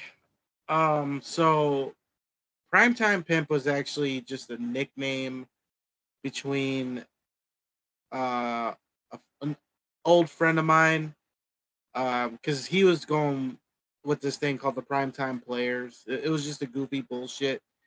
But at that time, my AOL screen name had Pimpin' in it, so I just went with Primetime Pimp. So that was it was just a nickname for that. But then I used it in my backyard wrestling days. Yes, I did all that bullshit. But a pimp coming out like Triple H did not mesh well. It would not make sense in professional wrestling. It would just be goofy. That's why I was called backyard yarding for a reason, Real quick, was it backyard wrestling like the weapon shit or like mattresses in a backyard doing the actual wrestling with friends? So it was a little bit of all of that. It started out just on the grass, like no ring or nothing. Mattresses, futons showed up. My dad actually bought poles and rope, and we used to set that up for an actual ring. But we had, a mattress for padding, futon. That poor futon saw some fucking shit, let me tell you. And it wasn't just wrestling that went on that damn thing. I'm gonna kill that fucking guy. So I did. Well, we'll get back to yours, but I used to do the backyard wrestling stuff, but it was more of like we created a federation, not like we used like tables and chairs, but we didn't use like light tubes and broken glass. Like we didn't use that bloody gory bullshit. We did like, hey, we got a bunch of mattresses that we're gonna put together in a square and learn to do wrestling moves and shit. And we did that at my buddy's house, and his dad was really cool about doing. Like we're able to store everything there. Like we got like the Target title belts and shit, and we like went around on like garbage night and collected like weapons and shit. Like we took like tiki torches and turned them into candlesticks, and we did all that shit. And I was the owner and did the booking, and I think we had about like 9 or 10 people at one time doing matches and tag matches and storylines and shit like that. And so like that wrestling I always thought was really cool, but then when you get the backyarding, like that stuff I couldn't fucking do. I actually had a federation versus federation feud because we were there was the Piatone Wrestling Federation, and we were I think we were just I think we were PCW, Piatone Championship Wrestling, and they're the Piatone Wrestling Federation. They did trampolines, but we did mattresses, and we were supposed to have this big fucking like match show for ownership, like only one town, one show, and they backed out. So that's a victory to me. God, but I miss those fucking days, man. That's where I learned my bumping and fucking suplexes and all that shit. And then when I went to wrestling school, I was like, it's not that far off from where we. Other than posting for each other, it was very fucking similar. So, anyway, sorry. Go ahead. So we know where Primetime Pimp came from, but what about Turtle, Nubby Jones, Mike Brennan, all that? All right, so we'll go. I guess I can go in order with all that. I will say though, when I got into pro wrestling, I did try the Primetime Pimp game for the name, but because the company I went to wrestle for my first match had the Primetime players, I had to do something different or just change my name. So I was Big Pimpin'. I think it was Mike Anthony at the time. Yeah. Solid. Yeah. It's fucking solid. So Nubby Jones showed up while training with the Tomasellis. I forgot exactly how it came about. Paulie has mentioned it on the Power Hour, and I don't know. It seems like every time they tell that story, it's one ear and out the other. Maybe I just don't want to remember it. I don't know.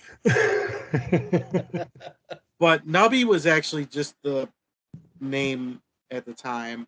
But then when I needed an actual name for reffing, first it was actually Tony Keats. They were trying to come up with a name, and I went with that for like 1 or 2 shows at Elite Pro. But then Nubby Jones became a thing, and the running joke was every student, when they make their debut, if they didn't have a gimmick or something, or it was mostly the refs, they would be a Jones. So Martine Jones was a thing. Glasses Jones, Norris Jones. So that's how Justice Jones, but he became a wrestler, not a referee. Mohawk Jones, who was Jack Carpenter. Yeah, so that happened. Then I was after something in my life, on my personal life, happened. I was struggling with some shit. The girl was involved. I'll just say that. I was getting back into wrestling full time again. Like I was actually wrestling. I was with um, Project Revolution at the time, and I just got out of a stable with the Sheik, and I was struggling with trying to figure something new. I was trying to change my life on a personal level, but I wanted to do something different for wrestling.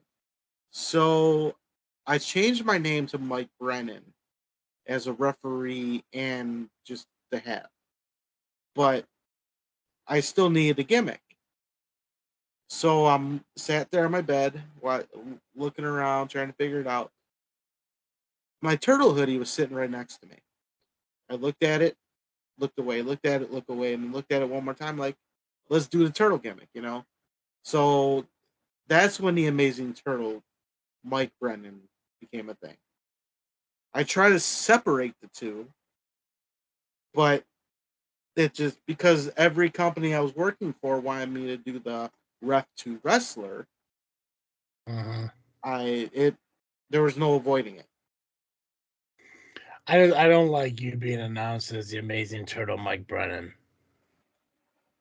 Not a big fan of that. Well, I think it'll just be Amazing Turtle from here on out. I'll start telling. It fucking should be, bro. And then when you turn heel, Nubby Jones. But we'll see what happens. Like, because when I'm a ref, I mean, yeah, they still say turtle, I guess, but I don't know.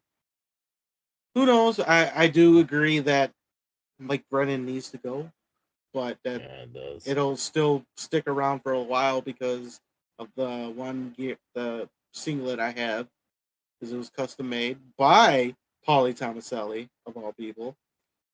And I told him to put MB on it, and it's kind of permanently there. So, gotcha. Pacman, talk about you. Where did PX come from? Where did Pacman come from? So PX came from when I was in high school. There was a group of folks that would call me that sarcastically. And so, like, and I knew they were just being full of shit. So I didn't, like, necessarily embrace it at first. And, obviously I have a lot of history and with the guys in LIM and Tony Gabagool, Justin. We've been friends. We go back 20 years and went to junior high together, went to high school together. So Justin knew a lot of the guys that, were calling me that and all the stuff that they, would do to bully me, I would say. But he's just like, you should embrace that shit. And he started calling me PX to get me to sort of embrace that a little more. And, other people started to catch on to it. College, a couple people called me that, but it wasn't as well known. I have a plaque at work. I work at a college, and somebody that I mentored had a nameplate made for me to thank them or to thank me, I should say, for like mentoring them. So one of the things on there is PX is the name. So that's like permanently like immortalized onto that. And then, when we started doing LIM, I wasn't sure if I wanted to necessarily go with PX and keep that. But I'm like, well, if it ain't broke, why not use it? So, I go as PX when I'm doing stuff with Rocket Pro and LIM. Now, Pacman, now I don't want to give any names here on who came up with that, Travis, but, we were, before I was on this podcast as a host, I was a thorn in Travis's side. I mean, realistically, I still am a thorn in Travis's side. Okay, you are. But during that, Travis would constantly got my name wrong, started calling me Pac-Man. I don't care He's like, PX is stupid. I'm calling him Pacman. Which then spread into the LIM is, of course, Tony Gabagool starts calling me Pacman, which leads Gila to start calling me Pacman. And as you heard last week on the Lovely Intoxicated podcast, they started the whole LIM was switching between Pacman and PX. So, you monster. It's a solid fucking name. It's such an easy fucking name to realize too when you look at what your fucking name is. And the sad part is when I first started calling you Pac-Man, I was getting you confused with somebody else. You got me confused with J-Beck when you started calling me Pac-Man. I still remember. So you had mentioned somebody wearing a suit at the front door because Turtle was talking about somebody that didn't listen to JFW. Yeah. I'm trying to figure out who you're confusing. I thought that was, I'm pretty sure it was you. I'm pretty sure you're like some fucking usher or something at the front door. Yeah. I do ushering for here's the thing. It was either a suit or it was a t-shirt that looked like the suit t-shirt. It was a Christmas suit. Yeah, okay, so it was on Christmas card. So it was you. It was me. Okay, so I was right when I was talking about the idiot at the front door. You mentioned the idiot at the front door, but the idiot at the front door was not J-Beck the Paycheck. Okay. Okay, so I was calling you J-Beck, not the other way around. Right. Okay, gotcha. And then he called me Pac-Man, so. It's a solid fucking name. It's better than PX. Fucking it does have staying power. I have warmed up to Pac-Man. I haven't hated it, but I've certainly warmed up to it. Real quick, Superfan Steve was called Superfan Steve is because he's very opinionated, especially at the shows. Dizzle J is because his name is DJ. Really, he wanted to be called Jizzle, J Dizzle, and I was like, nah, that's stupid. So we went Dizzle J, then Dallas just because her name's Dallas. For me, I became travesty because of my buddy Jason, who I was doing the backyard wrestling stuff with. Because when I was wrestling, I was General Assassin, and I was driving to I think it had to have been the first Elite Pro show where we're going to I think it was the warehouse to pick up the ring for the very first show, and I think it was in Mokina off 191st or something like that. Is that right, Nubby? Yeah. So Jason, he was actually there to help set up for the very first time because we were both going to go into wrestling together, and he ended up not doing it. But while we were driving, I remember we were driving through Frankfurt, and he's like, "Hey, are you set on wrestling as General Assassin?" I was like, "I'm really not, because I don't want to have like a military gimmick and shit like that, and that's not really me."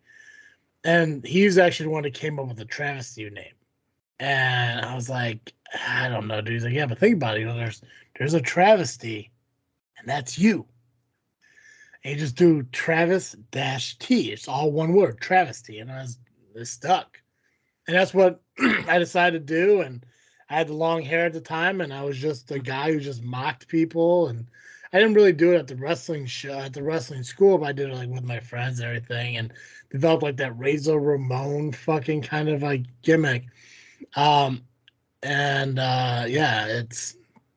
just stuck. And then obviously after I stopped wrestling, I never thought about it again, but I always had the hat, the original one.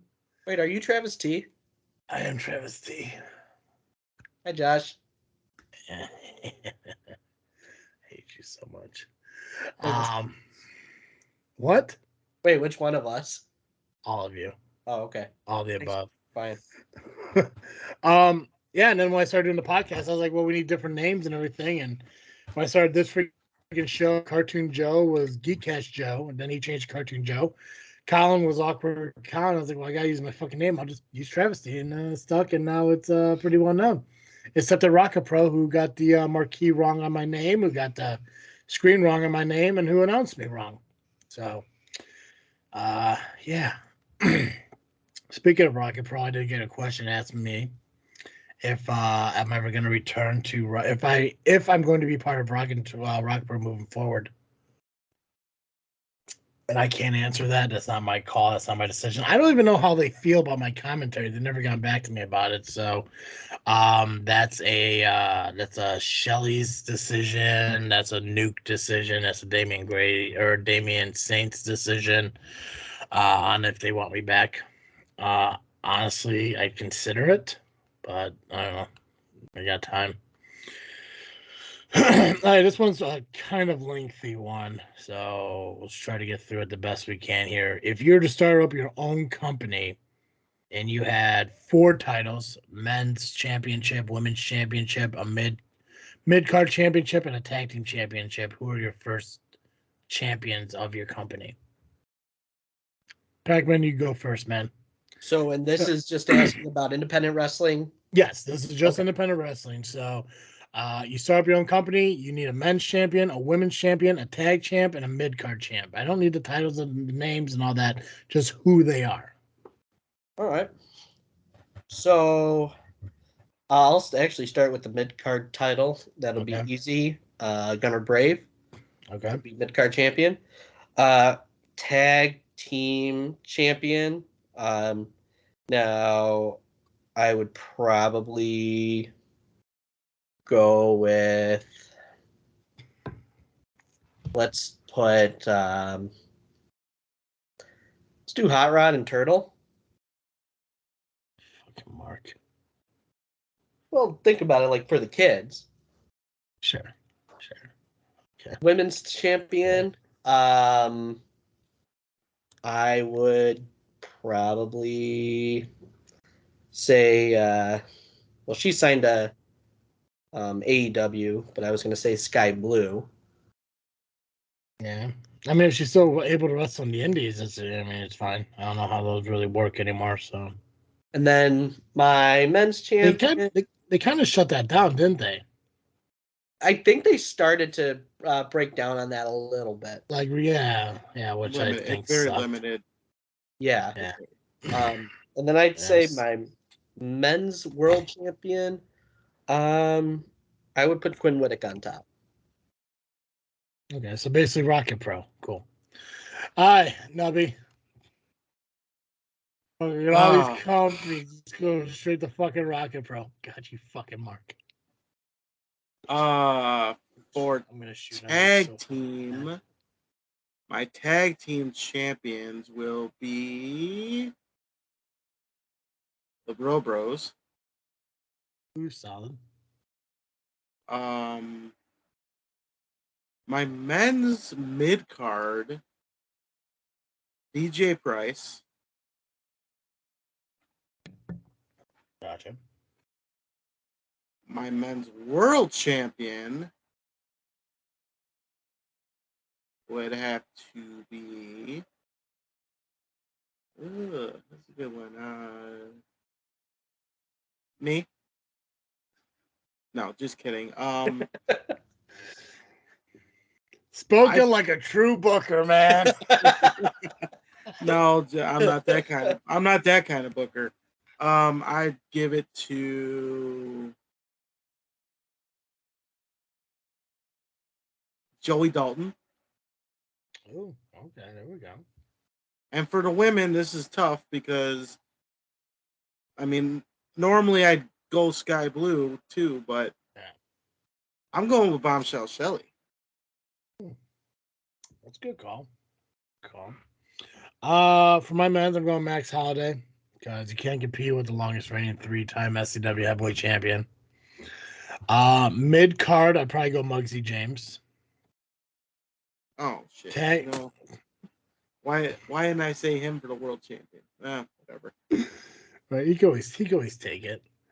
Tag team, Evil Gains Neville. If I get John Hudson back up here. And women's, I really like Angel as fucking women's champion. I really do. If I, God, at the same time, I really like Evil Sierra too. The problem is they're both fucking heels, so it's not even kind of like, well, they have a great fucking feud back and forth. I'm gonna go Angel because I've seen Angel wrestle in person a lot more often. So I'll go Angel, Evil Gains Evil, Muggsy James, and Max Holiday. What do we have next week? Is it just IPW's results? Yeah. Is And there any so there's match cards for the following week? not that I know of. A lot of Pacman, you're not here, are you? No, I won't be on next week. and Yeah. a lot of companies take 4th of July weekend off, maybe. So next week we only have IPW results. Yeah. Oh, we're gonna have some fun next week. We're gonna start a company and book a show. Okay. We will book the show on the show. That's what we're gonna do next week. Pacman, sorry, I won't be here for it. I'm gonna miss it, guys. You can send me your ideas if you want to do that. Okay. We'll take them into consideration. Cool. Quick question to me. When's part 2 of the Ivan interview? We've been waiting for months. This summer. Actually, me and Ivan have been talking, and the plan is to get together mid to late July. So we'll probably get that released in like August. So it's coming next month and a half or so. WWE question: who should be in the Hall of Fame that isn't yet? For me, it's Bam Bam Bigelow. Nubby? I'd say Demolition. Pacman? Cyndi Lauper. Cool. This one, when I saw it, I could not find an answer for it. I'm gonna keep trying though. But favorite story from independent wrestling. So either one of you, if you have a story you want to share, please do. I don't really have like stories. I just have moments that, but there's like not like a story. I don't have a Paulie Tomaselli fucking story. But if you guys do, feel free to share them. Are we talking like storyline that, or are we talking like a story we had? All it says is a story from the indies. Favorite story from the indies. So I thought you meant like, story on the road and shit. Meeting somebody, a match, something that I don't fucking know, good, bad, indifferent. A story that happened to you. Okay, That you know of. So this actually happened after you left. Well, you know about the World of Wheels, right? Yeah. So I was hanging out with Jay Jensen on the first night we were out there, and we went to, I think it was Ryan Project's place with Martine and all that. We were drinking a little bit, but the next night it was me, Jay Jensen, and Mike Brooks, who's CM Punk's brother. Just get that out of the way. Sharing a bunch of stories from the LWF days, a lot of CM Punk stories. The story about me that night is I got so drunk that I was puking outside the bar. I fell asleep on Jay Jensen's shoulder in the cab. And then when we got back to the hotel, I was puking my brains out some more. And I pretty much fell asleep by the toilet for a good couple hours. And then I finally made it to the bed. And then we had to do the final day of the World of Wheels. And trying to wrestle hungover, ready to fucking throw up some more. I'm in a match with fucking, who was I in with? I think Paulie was in there. I believe it. I think it was the match where me and my partner teamed against Jason Hades and Paulie Tomaselli. I believe that was the match. And then we were going to do a battle, or no, there was 2 shows that day. And the second show, I was supposed to be in an 8-man tag, I think, against the Soul Touchers. I backed out because I could not wrestle. I was fucked up during the first match that I wasn't right at all. Mm-hmm. And then when I did the Battle Royal and during the second show, I tried to eliminate myself. Paulie pulled me in and put me in the corner and had everybody fucking do a splash on me. That sounds like Paulie, yeah. Yeah.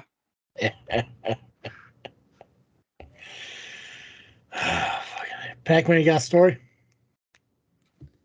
So, I could tell a really funny Joey Janela story. I was at Starcast. It was right after All Out, 2019, and they had an after party at the hotel. And my buddy and we got the VIP section. Now, at that point, like that was when people started getting introduced to MJF, and we really, really enjoyed his work. We actually got to meet him earlier on in the weekend, which that's a whole other experience in and of itself. But we were walking around with mulberry scarves like he did. So, I mean, we walked around the hotel with those scarves all weekend long. Lots of comments. Mick Foley called out my buddy for wearing it during his one-man show. Which was really, really cool. But like the funniest was we're standing around and my buddy looks at me and goes, dude, Janela's calling us over. I'm like, you're fucking with me. And I like turn around and I see Joey and he's kind of like, come over here. And we're like, oh shit, okay. You know, and I think he was a little drunk, more than a little drunk. And he starts like flailing around with my scarf. He's like, "The fuck is this? What the fuck is this?" I said, "It's just, it's the mulberry scarf. He's salt of the earth." He's like, "Get the fuck out of here! You both get the fuck out of here!" And then we were trying to have we thought he was still talking to us, but then he turned and started talking to somebody else. But we were just like looking at each other, just like, what the fuck just happened?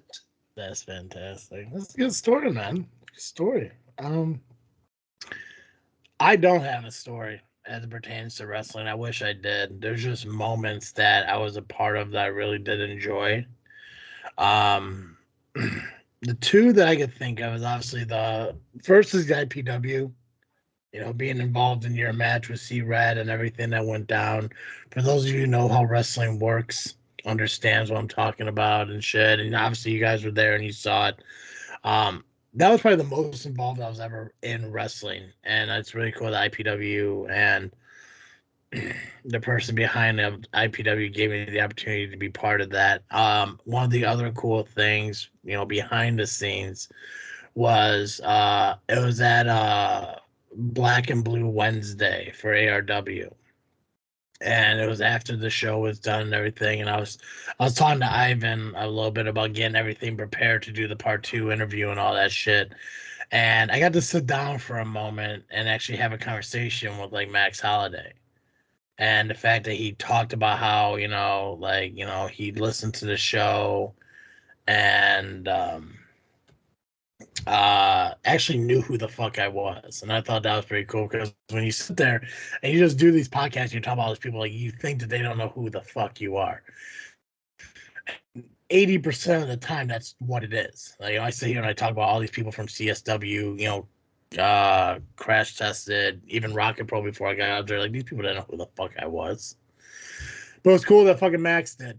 And it was cool that I got to sit there and kind of talk to him like a little bit about the podcast and what I'm doing now in the business as compared to what I was doing years ago. Not being a part of SCW and High Voltage and all that stuff, and doing this commentary stuff and helping with booking, like all this shit is a really cool fucking thing. And just to sit down and talk with him about it just meant a lot. And the fact that Ivan was also there and his and BOW was there, and I think Holiday's tag partner was there. Like all these fucking guys, like it was cool. Like I didn't drink with them because I don't really drink at wrestling shows and shit. But that was a cool moment. But I really don't have like stories and shit. Okay, so I got to shoot on Pacman here. But let's get the ending done first here. So, guys, thank you for sending in your questions. I do appreciate all that. I think it was a lot of fun, and I would definitely look forward to do this again in the future. And make sure you do check out our show and shit. Wherever you do find podcasts, whether it be iTunes, Google Podcast, Spotify, Podbean, wherever. Just search Just Freakin Wrestling or JFW Podcast, and follow us on social media: iTunes, Google Podcast, or goddamn it, Facebook, Instagram, and Twitter, just by searching Just Freakin Wrestling or the JFW Podcast and shit like that. Next week, we'll do the results of IPW, and then me and Nubby are going to book a show as if we owned our own company. Pacman won't be here. He'll be on vacation, but he'll send in some notes and shit if he likes, which is totally cool. And then don't forget that this coming Sunday, right after the day after SCW Wrestle Rock, we'll be doing the live stream. That's Sunday morning from 9 a.m. to 11 a.m. Central, and it is found on Podbean. The event and link to it is on our Facebook page. Make sure you do all that. Okay, if you guys don't want to break kayfabe, this is where you turn off the podcast. This is where you stop listening. But if you really want to hear me shoot on fucking Pat Ackerman here, please stay tuned.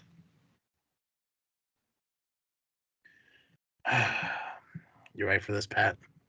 I think I'm a little scared, but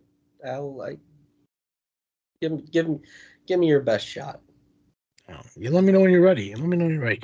Nubby, you let me know when you're ready too. Okay,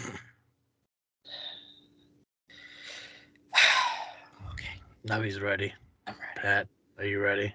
I'm ready as I'll ever be. I'm Pat fucking Ackerman. I am really happy you're here, part of JFW. I know that a lot of the concept is I don't like you, and I get that because that's what the work was supposed to be about. That's what the gimmick is supposed to be about. Is I don't like you. I don't like LAM.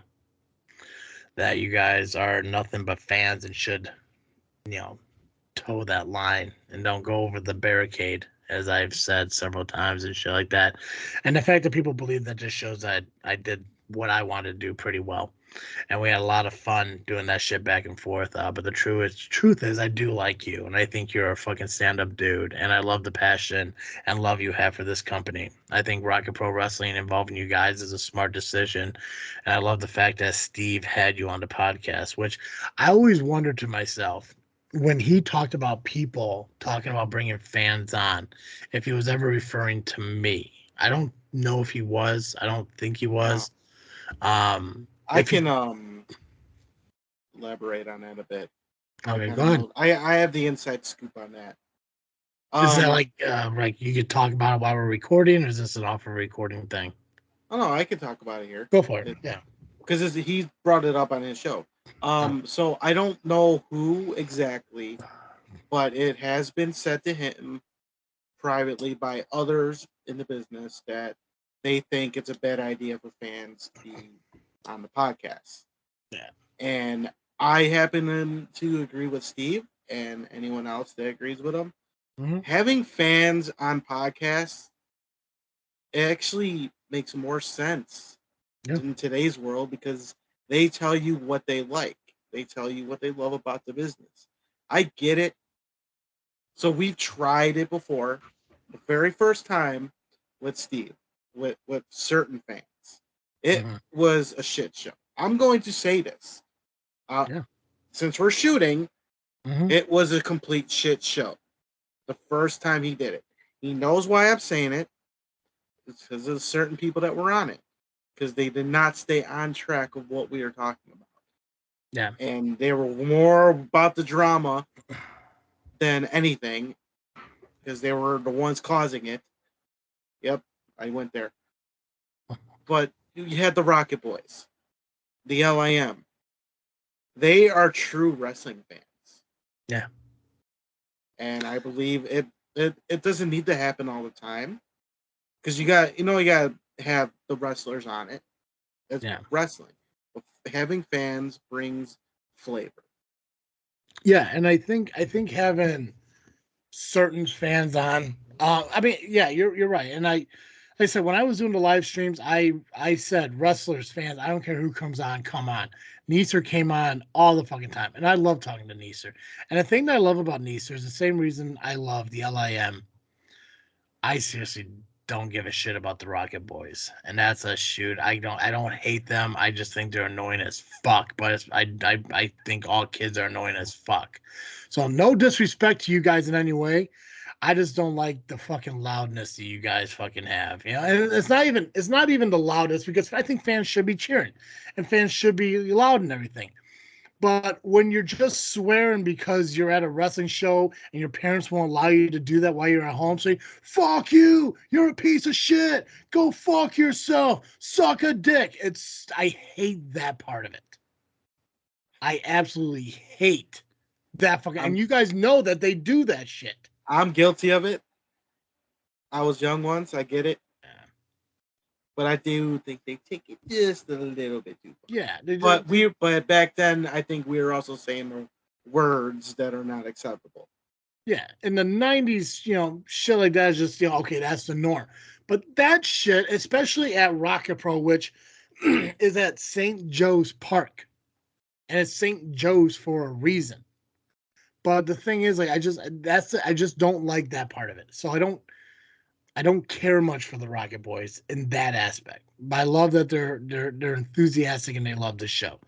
But what I love about Neeser and I love about the LIM is that you guys understand the business. So you could go into these interviews and it'll work.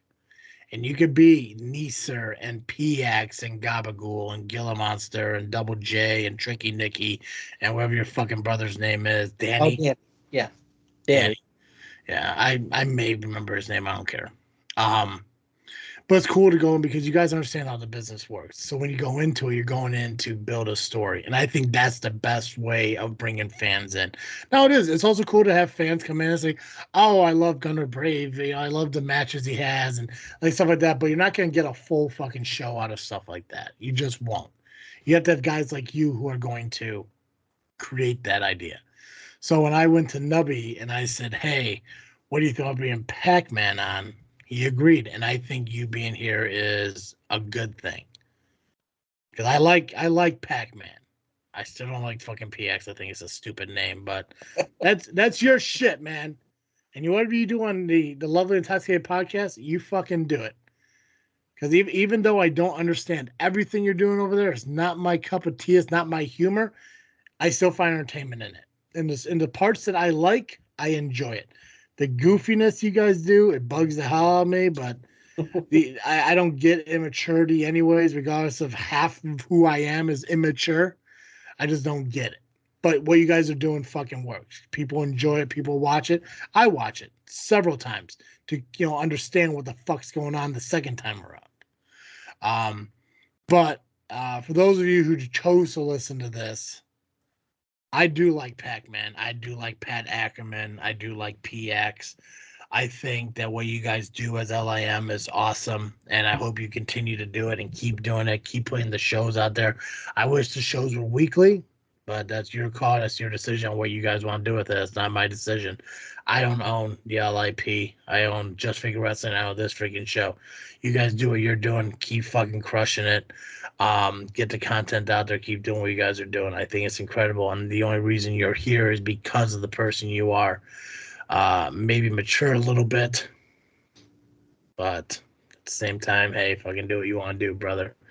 But that's how I really feel about you. And for those of people who listen to this and are bummed out that, you know, that this fourth wall has been broken and you know my real feelings about Pacman, well, I told you to fucking stop listening if you didn't want that fucking to happen. So that shit's on you. And when next week comes along and I'm talking about how happy I am that dipshit isn't there, just believe it.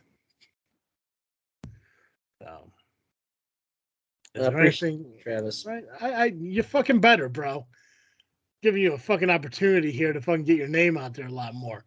Now, granted, I get it. You know, I'm no fucking Rocket Pro Wrestling, but I think we're gonna be able to help each other out, and that's another big reason. That's the whole reason fucking I brought Nubby on, because I think mutually we could help each other out. Mm. You know, I needed a co-host. This way, Nubby could fucking, get on a show, which, he deserves to be on a podcast, 100%. I don't think this is helping his wrestling career, but it's definitely, I think, helping, podcasting. So It's helped my promos a bit. I still got a lot of work to do, but it's helping me gain confidence. Excellent. So it's all about us helping each other out. And Pacman, if this helps you be a better podcaster, then awesome. Gilly Monster is still my least favorite. I still don't believe JJ and Zoe are dating. And Gabagool is my favorite. Tricky Nicky, I don't give a fuck about. I don't even know who that guy is. I just see him. And your brother, well, he's just a little weirdo. Yeah, but that's why we love him. Yeah, I honestly believe when he's out fishing, he's not really out fishing, fucking so yeah, I hear my brother is when it comes to baiting, he's a master. Fuck yeah, he is. But I love what you guys are doing. I love that the LIM is a thing. It's great that it happens at Rocket Pro. I hope it continues to branch out. IPW, ARW, CSW, POW, SCW, fucking.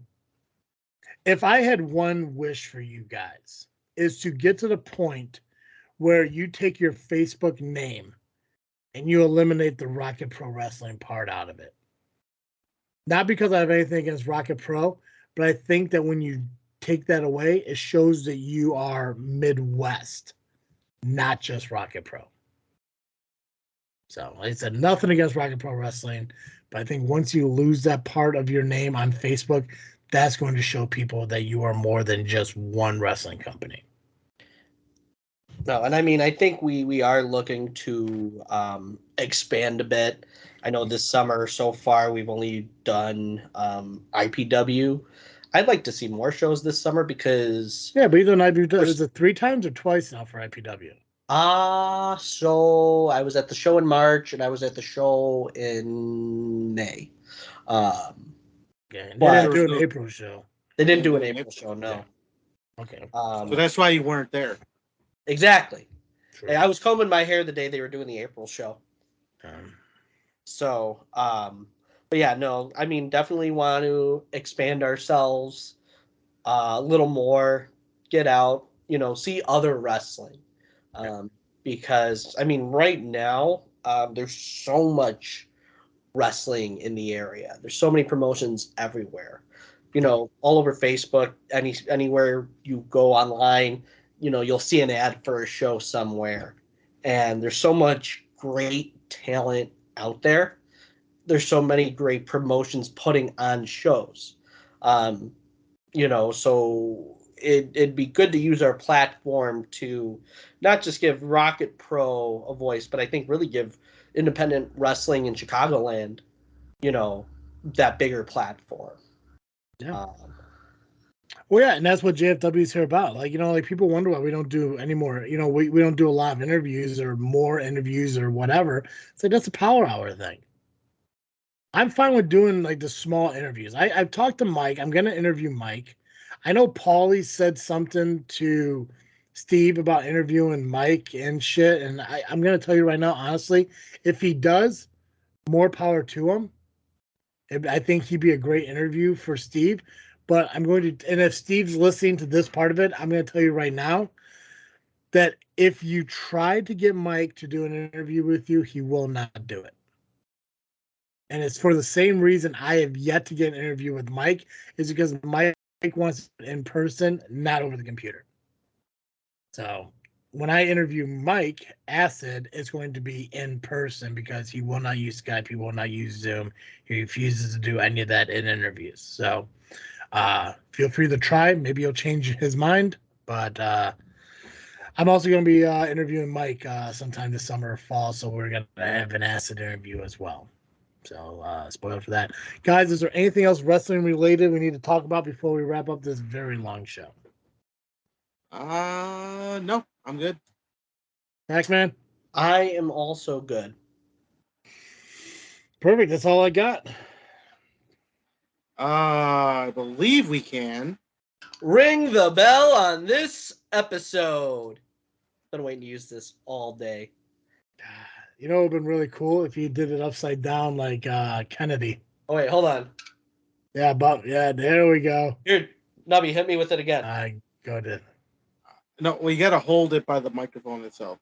Oh yeah. Yeah, There you there we go. And Now bring hold it the closer to shaft. your face. Or are you going to bring it down? Like, Oh, yeah, he's gonna yeah, bring I'm it just down. gonna He's bring gonna it down as you were doing it. Yeah. I believe we can. Ring the bell on this episode.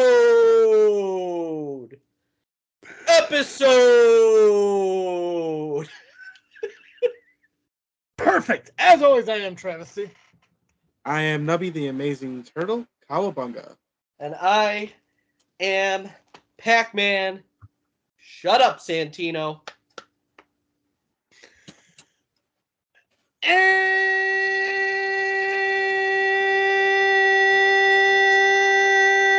And thank you for listening to another episode of Just Freakin' Wrestling, the 200th episode of the JFW Podcast.